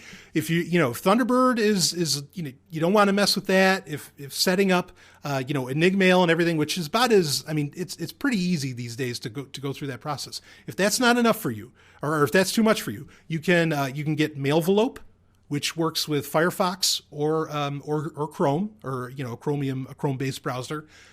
Mailvelope is a very, very easy way to set up PGP within like a web email portal. Okay. So if you have a Gmail address, and it works with a bunch of them, it works with Gmail, works with Outlook, works with GMX, works with a bunch of these different ones. And you can set up, you just install the extension on your web browser, and you can get PGP rocking in pretty short order that way. If you're using Android, okay, and this is the thing, this is one of the solutions, is that if you're really concerned about Signal, okay, well, let's start talking about, getting private keys going, okay, using keybase.io and a lot of this. If you're using Android, there's Open PGP Keychain. This is probably the easiest way to set up a PGP key and PGP email. You'll use K9, the email app that's called K9, and then you'll use Open PGP Keychain. And that, with those two working in concert, there's a setting that you have to set up, okay, to where you tell it to connect instantly with Open PGP Keychain, and then you'll be good to go, and you'll be sending out, PGP emails right out of the gate. Now, if you're concerned that Android is busted, well, again, rock either Mailvelope or the Thunderbird with Enigmail. Okay, it's Enigmail. Okay, with that add-on, and you should be in good shape. Thunderbird's totally open source. I mean, that code's been looked over 6 ways to Sunday. So I'm definitely very comfortable recommending that, and people getting comfortable with using PGP email. Been saying it for years, but I still think it's true. If you're one of those, and if you still think, well, shit, no, I don't trust you, Stallion. I think that these these mobile operating systems are screwed. If you are of that attitude, fine. But then you better hop on PGP. I mean, and there's other stuff, there's versions of like, TorChat and other shit coming out that hopefully, will improve upon this. There's OTR if you want to set up an OTR system with Pigeon or something like this, even though Pigeon has its own issues because some stuff is stored in clear text. I mean, there's a lot of things when you get onto a desktop operating system. There are a lot of great options, to set up, to communicate with people. And they really have become easy. I mean, PGP didn't become a thing because it was hard to set up. I really don't think it's that hard anymore. And there's great, on YouTube, there's great videos you can look up that teach you how to set all this stuff, especially with Enigmail and Thunderbird. I really recommend getting on board with PGP. And I don't feel so crazy now, when I say that. I mean, look, Signal's not broken. Signal's not broken. There's nothing wrong with Signal. But I've been saying for a long time that, if you want real security, stop relying on, on these phones. That's got to be done on the desktop. And in my interpretation of what I saw in Vault 7 really bolstered that point that we should be relying more on our desktops because we have a lot more control of them. I respectfully and I mean that with all respect, I respectfully disagree with Matthew Green and, set that up and be rocking from your desktop from here on out. Okay. Like that's, for the stuff that really matters. That's really important. If you want to set up Tails, the Tails operating system, go ahead, all of that. Okay. And if you want to get a really great computer, links in the show notes, baby. I think that's Ministry of Freedom is the company that makes, or that, that sells them, but get your hands on those Libreboot computers. Okay. Libreboot T400 or the X200, if you want to get really, really serious. All right. So anyway, I want to change things up here and we're going to talk about some different devices. We're going to talk about TVs. We're going to talk about cars. And we might get into a little bit of IoT as well. And actually, I do want to talk about, there was some discussion of like CD and, optical media attacks that I want to mention as well. And then I want to give you the overarching why I think this even happened. Okay, but before I do, just want to thank another sponsor, and I cannot thank them enough. They've also been a longtime sponsor, and that is CryptoCompare.com. CryptoCompare.com, this is a tab that I keep open on my computer at all times because I am always, especially when that Bitcoin ETF nonsense happened and everything, I watch this shit like a hawk. And CryptoCompare.com, it gives you all the latest prices on all the most popular cryptocurrencies. It gives you reviews on wallets. It gives you, you get great social aspect to it. There's just a whole slew of options of things to do at CryptoCompare.com. It is, in my opinion, the number one resource, okay, for anything that's going on in cryptocurrency. Like I said, I leave it open 24/7. Just a top-notch website, and I cannot thank them enough for being a supporter of Sovryn Tech and for appreciating the message, that gets out there, or that it gets out there. And every sponsor just means the world to me. So I appreciate it when you, the listeners, go and frequent them. And I also want to give a very special thank you. Recently, we had a lot more patrons join up on the Sovryn Tech Patreon, and which means you are getting access to hundreds of hours of content only available to Sovryn Tech patrons. Thank you so much for that. Some of you significantly increased your donation amounts monthly, and I was just, I woke up one morning and saw that, and man, I'm not kidding, I almost went to tears. It was so nice. And this will allow, when you sign up through Patreon, and as we get more sponsors, it allows for more episodes of Sovryn Tech. Eventually, we can get to the point, we can get to the goal. You can go to sovryntech.com to see about all this. We can get to the goal to where there can be multiple episodes of Sovryn Tech a week, and we can cover all of this stuff, even more. Like this whole episode is turning into completely all about Vault 7. Okay, that's where I had a whole bunch of stories I wanted to talk about, some of which I thought were, I think they're all interesting, but, particularly hot and really white hot. But I'm not going to be able to get to them. But if, as we get more people in with the show, then, I can do more episodes. I can be afforded the time to do that. So thank you so much to all the patrons and, of course, to all the sponsors. All right, no more breaks. Let's get into this. And we will get into what I think is actually going on, why Vault 7 even happened.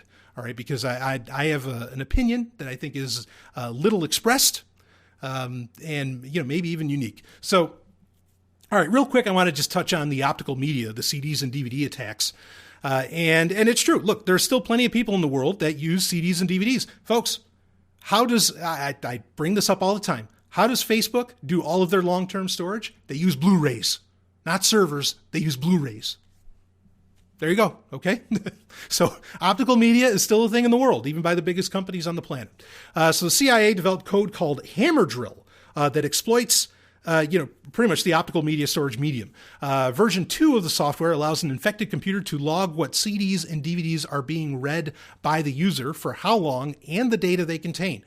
CIA also added a function in the second build that allows it to install a hidden Trojan in new disks being burned if the target is using the popular Nero burning software, which Stallion breaking in, I used Nero for years. Back when I was big into burning DVDs, it was just movies. What the hell are they going to see? But man, Nero was the go-to because it was so lightweight back in the day. I know Nero kept going, but I remember, I think it was version 7 of Nero, and I just never upgraded after that because then they just kept adding in bullshit features and they started weighing the software down. But Nero was hot, no pun intended. So anyway, the developer notes state that a 279-byte shellcode can be burned onto optical media that'll run on 32-bit Windows systems. The documents note that Kaspersky antivirus can be bypassed in this way. So just like this code can get put onto a CD or DVD, maybe a Blu-ray. There wasn't so much discussion of Blu-rays. And that code could actually wipe out the antivirus software that you had just from putting in a CD or a DVD. Now, this is important to talk about because, and I recommend this too. A lot of people recommend that, say if you're doing anything, that you really want to keep prying eyes out of, you will use a live CD or live DVD of an operating system, right? An operating system burned onto a DVD, and you'll go and do your thing, and then you put in the DVD so you don't have to boot up to the hard drive or whatever. And then, when you're done doing whatever business that you wanted to do, that you wanted to keep particularly private or anonymous, you will take out the DVD. Maybe you'll shred it. I don't know. Even though it's, the only place it stores anything is in the local RAM. Yep, there's concerns about that. I get it. Okay. But you get my point, is that this is a way that a lot of people try to do things securely. So if, the CIA, I can totally understand why they would see it to be very important to get some kind of, malicious content onto optical media. Okay. It really does make sense. It's not a waste of time for them, even today, let alone 3 years ago when a lot of this documentation was from. So anyway, I just wanted to put that out there, that was a thing too, something to keep in mind, because I imagine a lot of my listeners do use, optical storage for varying reasons, even today. All right. 2 more things, and then we'll get into the wrap up here. Let's talk about the smart TVs. Now, this would make for a hell of an Internet of Targets segment. Okay. And in fact, I had a lot of listeners message me and say, they read the article about what the Samsung TVs were doing, and it was specifically Samsung TVs. In fact, I think it was the F800 smart TVs, particularly, that did this. But, they were saying, look, this could have been a Sovryn Tech episode 2 years ago, because you said that they'd probably be doing this. Well, what are they doing? So CIA and the British spies at MI5 have developed an attack known as Weeping Angel. Boy, that's a hell of a name. But Weeping Angel, this can put smart TVs and Samsung, again, the F800 series is the one that's particularly mentioned, into what's called a quote-unquote fake off mode, which makes the device look like it's powered down and even turns off the LEDs. Okay. However, it's still on and can now be used as a bugging device. The Wi-Fi keys the TV uses are also slurpable. They can be collected and all, so they can get your Wi-Fi passwords through your TVs. Folks, this is what I say in every Internet of Target segment. Okay, is that all of these internet connected devices, all of this IoT, the Internet of Things, all of that is a gateway into the rest of your life. They could even grab your Wi-Fi password off of these devices. Yeah. Okay, that's just one aspect. Exploit was developed, and the documents show areas of interest that CIA hackers wanted to research, notably leaving Wi-Fi on and enabling video capture to get into caches of stored audio recordings, and setting up a man-in-the-middle attack against the television's browser. So TV is compromised via. So now here's the thing. Okay, so that's really bad. So effectively, literally, I love what's the old jokes, like in Soviet Russia or in Soviet America, TV watches you, right? And that's exactly what was going on. It was either listening or watching you. Now, I have 2 points about this, but let's understand first off, is that as bad as this is, and it is bad in my opinion, Okay, and this is something, in fact, I remember even talking about this. I said, I guarantee you the Microsoft Kinect for the Xbox, I bet that shit was watching you. Well, if your Samsung TV is watching you, it's a pretty good bet that a lot of that other stuff was too. Now, with the Samsung TVs, to be able to do it, to take over a TV like that, it wasn't just a signal that they could send over the coax cable, okay, or through the cable box or something. They actually had to connect a USB stick into, and most smart TVs, well, actually every smart TV anyway, has a USB port on it. Okay, so yes, your TV, this could potentially happen to it. But somebody would have to physically connect a USB stick to it. Now, granted, the question becomes, could they do it, say, in transit, right? It's not like somebody has to really break into your house, but maybe they'd have to do it at the UPS shipping center or something. Where exactly does this get done? Well, that's a whole other, aspect of how the CIA does business. Okay. But the point being is that understand this is an expensive thing to do. Well, I think this is totally worthy of freaking out about. Okay. Because it is so 1984, like more 1984 than maybe anything else, listed off in Vault 7. Not saying that the others aren't worse, just saying that this is one that, wow, boy, this really smacks of Orwell. Yeah, you really have to physically be there to make it happen. Okay, and that's expensive to do. Regardless of where it gets done, that is an expensive process, and that is something that is really only going to be done, in my opinion, is my understanding of how these things work, would only be done on very targeted individuals. It's not something that they're going to do on every TV, that comes in. I mean, it's just not. So that's something to consider. But this is the one, ironically, that really has, it kind of has the simplest answer. And that is, if you can, and I know this is hard because I try not buying a smart TV today. You really can't. Like the best thing, as I've said before, the best thing you can do is, buy a computer monitor and then just hook up a bunch of shit to it, right? Through the HDMI ports. Okay. Make sure it has plenty of HDMI ports because it's near impossible to find a TV that's not smart. So, I mean, but that's the solution, is that just don't buy this smart shit. I keep telling you, that's why I have an entire Internet of Targets segment on Sovryn Tech, is because I'm trying to convince you, yes, I am absolutely, for my own security, okay, because the more insecure you are, the less secure I am. For my own security, I am trying to tell you, don't buy into this crap. Let this market category die the death it needs to die, because it is such a huge problem. And there was even more. I mean, there was, the CIA was actively, in the documents, like they were really looking at, okay, how do we subvert IoT? And they have an entire branch of the CIA that looks into how to do this, the embedded development branch. And there's talk about it. So, yeah, well, let's see. The documents here are somewhat scant, but from meeting notes in 2014, it's clear that analysts are looking at self-driving cars, customized consumer hardware, Linux-based embedded systems, and whatever else they can get their hands on. Those Amazon Echo or Google Home devices are looking less and less attractive every day.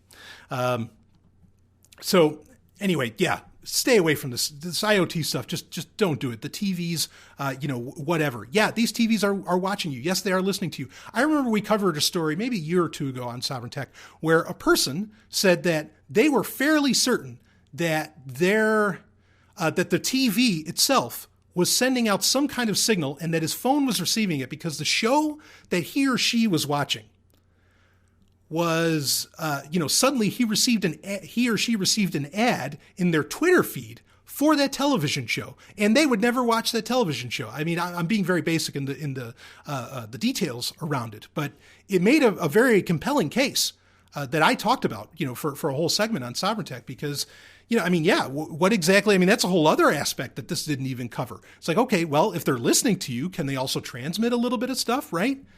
And this gets into a larger point as well, which is this, that it's funny how everything has a standby mode today.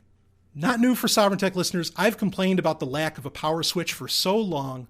And in fact, I even have a saying. I have a saying that the world is dying from the lack of physical switches. And it's true because you really don't turn anything off anymore unless you unplug it. Everything goes into standby mode. And the funny thing is that, it's amazing that the document was so clear on this. It's like, well, make sure with these, F800 Samsung televisions that the little red LED, that's got to go off too. Make sure they have no idea that this thing's still on.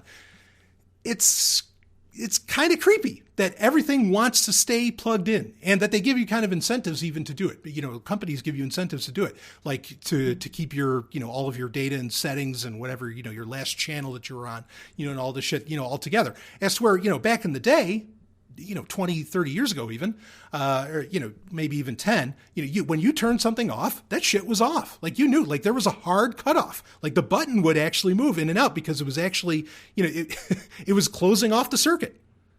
Not anymore. Now everything's just a little push button. If it's even a button, sometimes it's just a little, you know, flat, little touch button that you hit that ends up turning everything off. But again, as we see now, it's not really off. And how many things besides TVs is that affecting? Ooh. That's creepy. That more so than the TV even watching so much. I mean, which granted, that's why it uses it. But like that little bit of firmware hacking, yeah, that one bothers the fuck out of me. But again, it doesn't bother me so much because this is the easiest one to solve. Don't have the goddamn TV, you know, that has these capabilities. That's simple. You know, you can vote with your dollar, right? Be an educated consumer. Now, the last bit, okay, that I want to talk about here, and there's others, and there's probably going to be more. We might end up with news stories that have to do with Vault 7. Maybe there'll be, like we said, there'll be year 1, year 2. Right now, we're just covering year 0 for an entire 2-hour episode, okay? But this one is important to get out, and then I just want to spend a few minutes saying what exactly, you know, what I think the reality is around all of this, okay? But, you know, briefly mentioned about cars and how cars could be hacked. This was a part of part of the whole Vault 7 release. And it's talking specifically about modern cars, particularly ones, I guess, that can receive over-the-air updates. We've covered this before. If you remember, Andy Greenberg did that write-up for Wired, where they did, just from thousands of miles away, you know, hackers were able to take control of, what was it, a Jeep? Wasn't it? Was it a Cherokee? I think it was either a Jeep Liberty or Jeep Cherokee. They were able to take it over. They can control the brakes. They ran the car off the side of the road with Andy Greenberg in it. You know, it was all a controlled test, but they did it, you know, and they got access through the car's entertainment system, which, yes, we talked about it on Sovryn Tech. Those systems should all be, you know, we talked about sandboxing this whole episode. You know, all of those different components of a car should be completely sandboxed away from each other so that that's not possible. Your radio should not control your steering column, okay, or your brake pedals, right? That you think that'd just be obvious, but no, of course, these companies don't give a shit about that. They just want to bootstrap onto, you know, what they think is, you know, Silicon Valley's little gold mine, when actually, you know, maybe it's a uranium mine and it's killing everybody.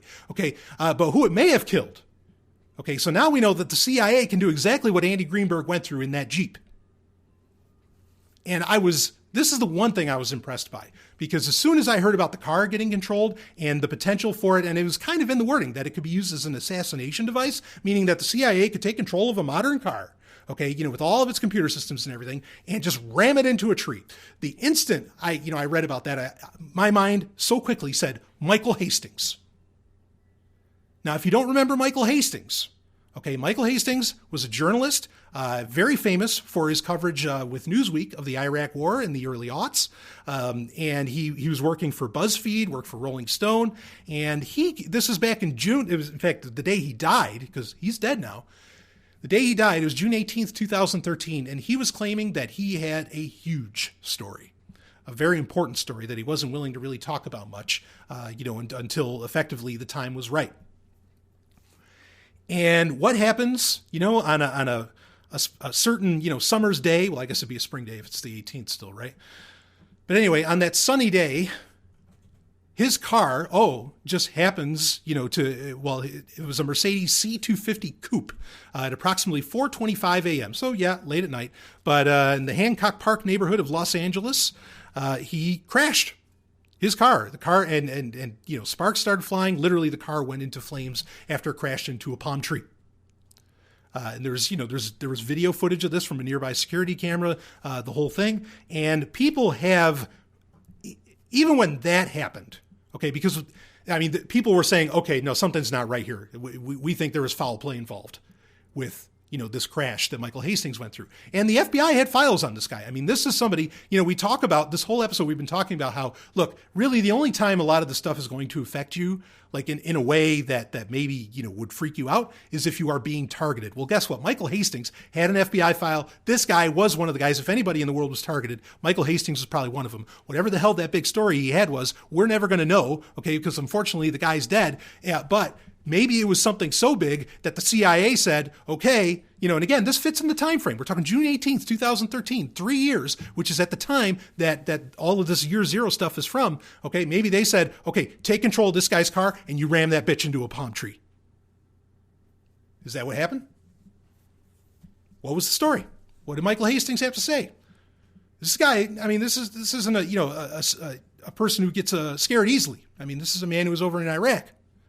I can appreciate that. I mean, that definitely gives you a new outlook on fear or not having it, as I had been over there myself. So what the hell happened there? Yeah, I mean, I think people to instantly associate, that this exploit of taking over a car and using it as an assassination device. I mean, maybe not even to kill the driver. Maybe it's just, to do, I mean, who knows? Like some other people.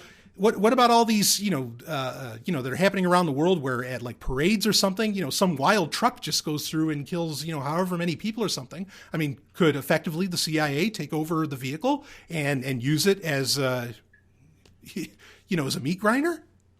Maybe. I hate to be so dire on that, but holy shit. And it's funny too, because I get a lot of crap, especially from Sovryn Tech listeners who keep on listening to the show anyway. Or on social media. I get a lot of crap from people because I'm not a fan. I always say, it's like, look, I love pre-96 cars. Okay. I don't know why I need a computer in my car. I'm not interested in it. I want my older cars, baby. My favorite car I ever owned, of course, was a 73 Ford LTD that I only got rid of before I moved to New Hampshire. Kind of wish I kept it. But anyway, and I've said that because, look, I don't trust these computers in these cars at all. And people give me so much crap, about that. Well, who's laughing now? Who's crazy now for saying that they shouldn't have a computer in the car? What the hell's this? The CIA can use it to not just kill you, potentially, Michael Hastings, or potentially, hey, I mean, we're being theoretical here, granted it's speculation, but maybe they could kill, tons of people with these things. Ooh. How about those cars? And then, because the immediate answer I get, well, you ever fly in an airplane, Brian Sovryn? Those are all fly-by-wire. Everything's computerized in them. Sure. Okay. Well, how do you feel about that? Like, that, I mean, and I'm waiting for that to happen. I'm not even going to go that far. But I'm just saying I can imagine some people who would start saying, oh, is this what happened to those Malaysia flights? Did the CIA take over the plane? Blah, blah, blah, 9/11. Blah, I'm not even going to go there. That's not, I'm not interested in that. I'm interested in what we've got right here, concrete. Okay, is that, yes, they have talked about using cars as assassination devices by taking control of them over the air. That's a doozy. That's one that's not getting enough press. Okay, and again, I'm just going to say it, Michael Hastings. That if you don't know his case, I recommend you look into it. Okay, so there you go. That is the bulk. I'm sure there's more, but those are the big ones that have either been, heavily misrepresented or heavily discussed anyway, that have been going around, that are within, the whole Vault 7 thing. I mean, there's tons to talk about. I could spend hours and hours more talking about each one of these things, breaking down, even further. Okay. The solutions are, like I said, rely more on your desktops, consider getting into a different desktop operating system and securing that shit down. Keep using Signal. Signal is not broken. Okay. And largely these mobile operating systems, I mean, a lot of this stuff is already getting patched up. It really, really is. Okay. So do that. As far as the car thing, I'll leave that to your personal opinion and taste. Okay, again, because keep in mind, the most important thing here to understand is that these attacks are expensive to do, and really they're only going to affect people. I mean, they affect everybody indirectly, of course. Okay, but directly, it's only going to affect people that are actually being targeted. So think about ways to mitigate being a targeted individual. All right, and I could spend a whole episode on that. Maybe I'll do a Patreon episode on something of that sort. Okay, but those are the real solutions. There's a lot of FUD going on around this stuff. Okay, there's a lot of fear that is completely unnecessary. There's a lot of misinformation. And that's the last bit that I want to get into here in the last 10 minutes of the show. Unfortunately, we're not going to do any other segment. I'm not even going to do a climax. We're just going to, we're going to finish off the whole Vault 7 thing. And here, I'll just say it point blank. And I mentioned it at the beginning of the episode. I don't trust WikiLeaks anymore. Not for anything. I personally, and it would take me longer than the 10 minutes I have left to really lay out a lot of the evidence that I have, that I think WikiLeaks is completely compromised by whatever alphabet soup organization. Maybe it's the CIA themselves, or maybe it's the NSA. Maybe this is part of that whole competition where the NSA now controls WikiLeaks, and they're like, well, we're going to make since we have this kind of turf war going on with the CIA, we're going to make them look like shit by releasing all of these documents about them. Is that, is that what's going on here? Maybe. But my personal opinion is, and you just, go back to July of last year, right? Remember when WikiLeaks, they did all that big huffing and puffing, beating their chests and everything, saying that, oh yeah, we're going to release this, really damning evidence on what's happening in Turkey and everything. And what they ended up releasing was a bunch of, like private information about just, Turkish citizens that are, totally innocent people, that so much of their data, really, data that could be used against somebody to really do harm, got released by WikiLeaks. It was a sham. Like, it was a terrible, terrible fucking release.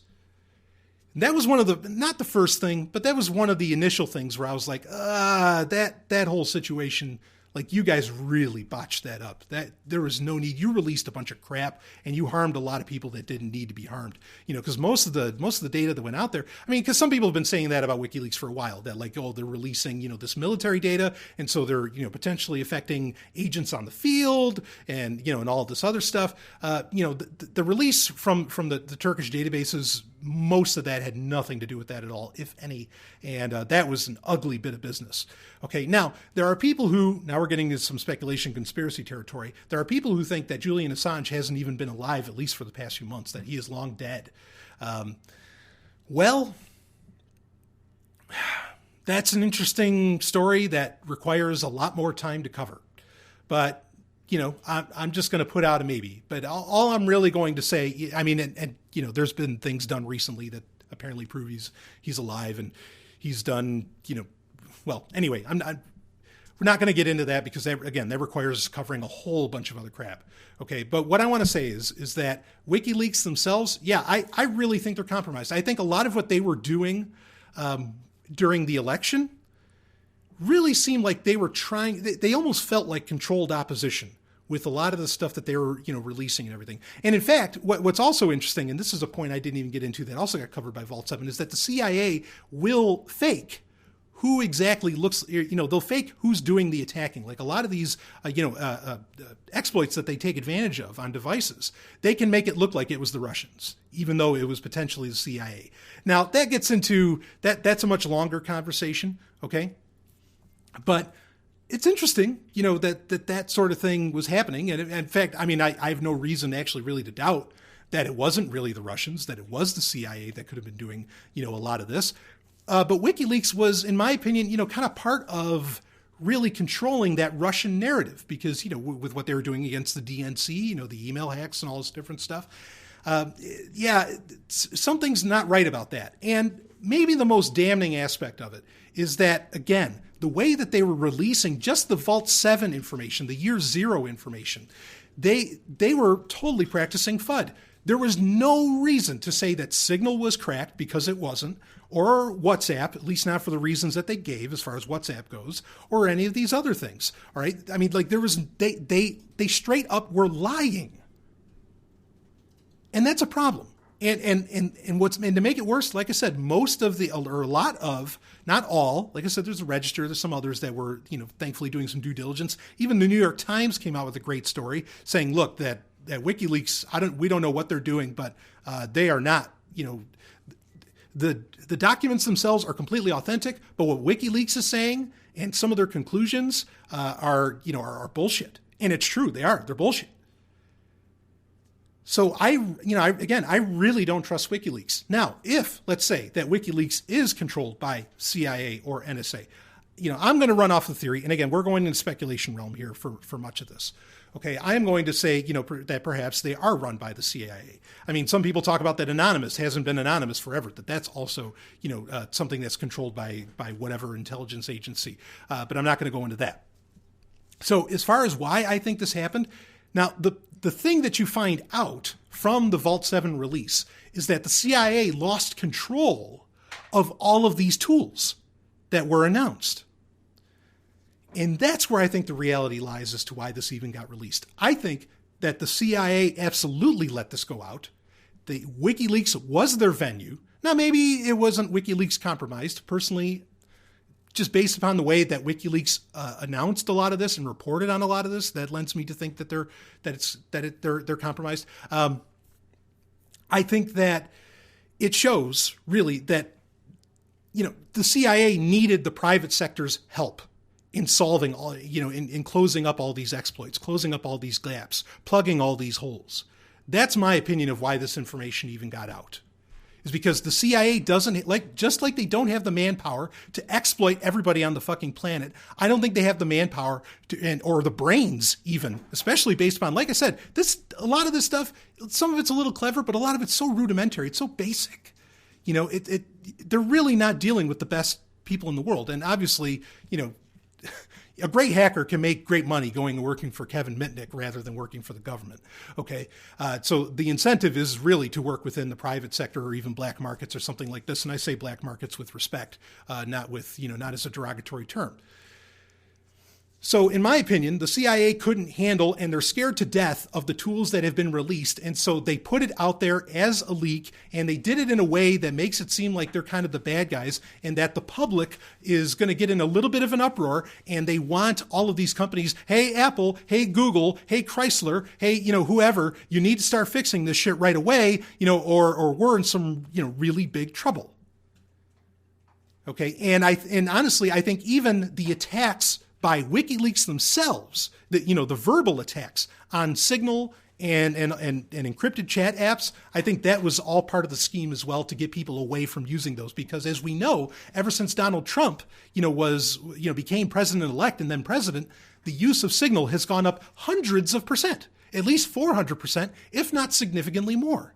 So the timing of this is a little too perfect. It's a little too perfect. And also the content that got out there, that was put out there, it all seems so controlled, and it takes a lot. I mean, you really, I get it. You got to kind of big picture a lot of this stuff. Okay. But that's really how it feels, is that this was not actually a leak. This was like a controlled dissemination of information with a very specific purpose, be it FUD, be it to incite people to have better practices, or to incite, various tech companies or whatever else to shape up their game and to start plugging all these holes in their systems and whatever. I mean, it really does feel controlled. This does not feel like something like WikiLeaks is coming out as some kind of grand hero, because honestly, their leaks in the past, in recent years anyway, I'm not saying there wasn't a point where WikiLeaks was a good organization, but right now, in the past year, maybe two, whatever, maybe even more, I am so skeptical of them. I really, really am. I wouldn't trust them for anything. I wouldn't turn my back on them. I wouldn't. I mean, like, you know what I mean by that? Like, I wouldn't turn away. I'm not saying I don't want to stick with them. I'm saying I don't want to stick with them. Okay, I would not trust them for anything. So consider, in my opinion, the Golden Stallion's opinion, the end game for a lot of this. Okay, we talked about a lot of the solutions you can do, and some of it's easy, some of it's hard. Okay, but one thing I want you to walk away from this is that I would be incredibly skeptical of WikiLeaks and what they put out there, or at least why they put out there. I think that these documents are legit. I think they're real. Totally authentic. I think the CIA probably enacted much of what they discussed. In fact, it kind of says that they did, and that a lot of this was, or maybe some of it still is, or has been improved upon or evolved, is very possible. Okay. So I'm not questioning the entire thing. I'm just saying that the way that it was put out there, the way that it was presented, the way that it was, put upon the public, I think was a scheme by some agency itself. So anyway, that's enough Sovryn Tech this week. Holy hell. Not the most fun episode in the world, but we had a lot to cover. That is my breakdown. That is what I think is really going on. Maybe if we get more information about this, I will talk about it in future episodes of Sovryn Tech. If you have questions, of course, email me, bbs@sovryntech.com. And I do have a PGP key for that email address that you can use as well. Anyway, if you also want to donate to the show, please feel free. Just go to sovryntech.com and you can find all of that. Woo! I'll see you on the other side. You just experienced Sovryn Tech. Go to sovryntech.com, that's SOVRYN tech.com, and connect with us there. Find links from today's show and catch our podcast feed. Sovryn Tech is copy heart. Copying art is an act of love, and love is not subject to law. So please share the show however you like. Welcome to the evolution.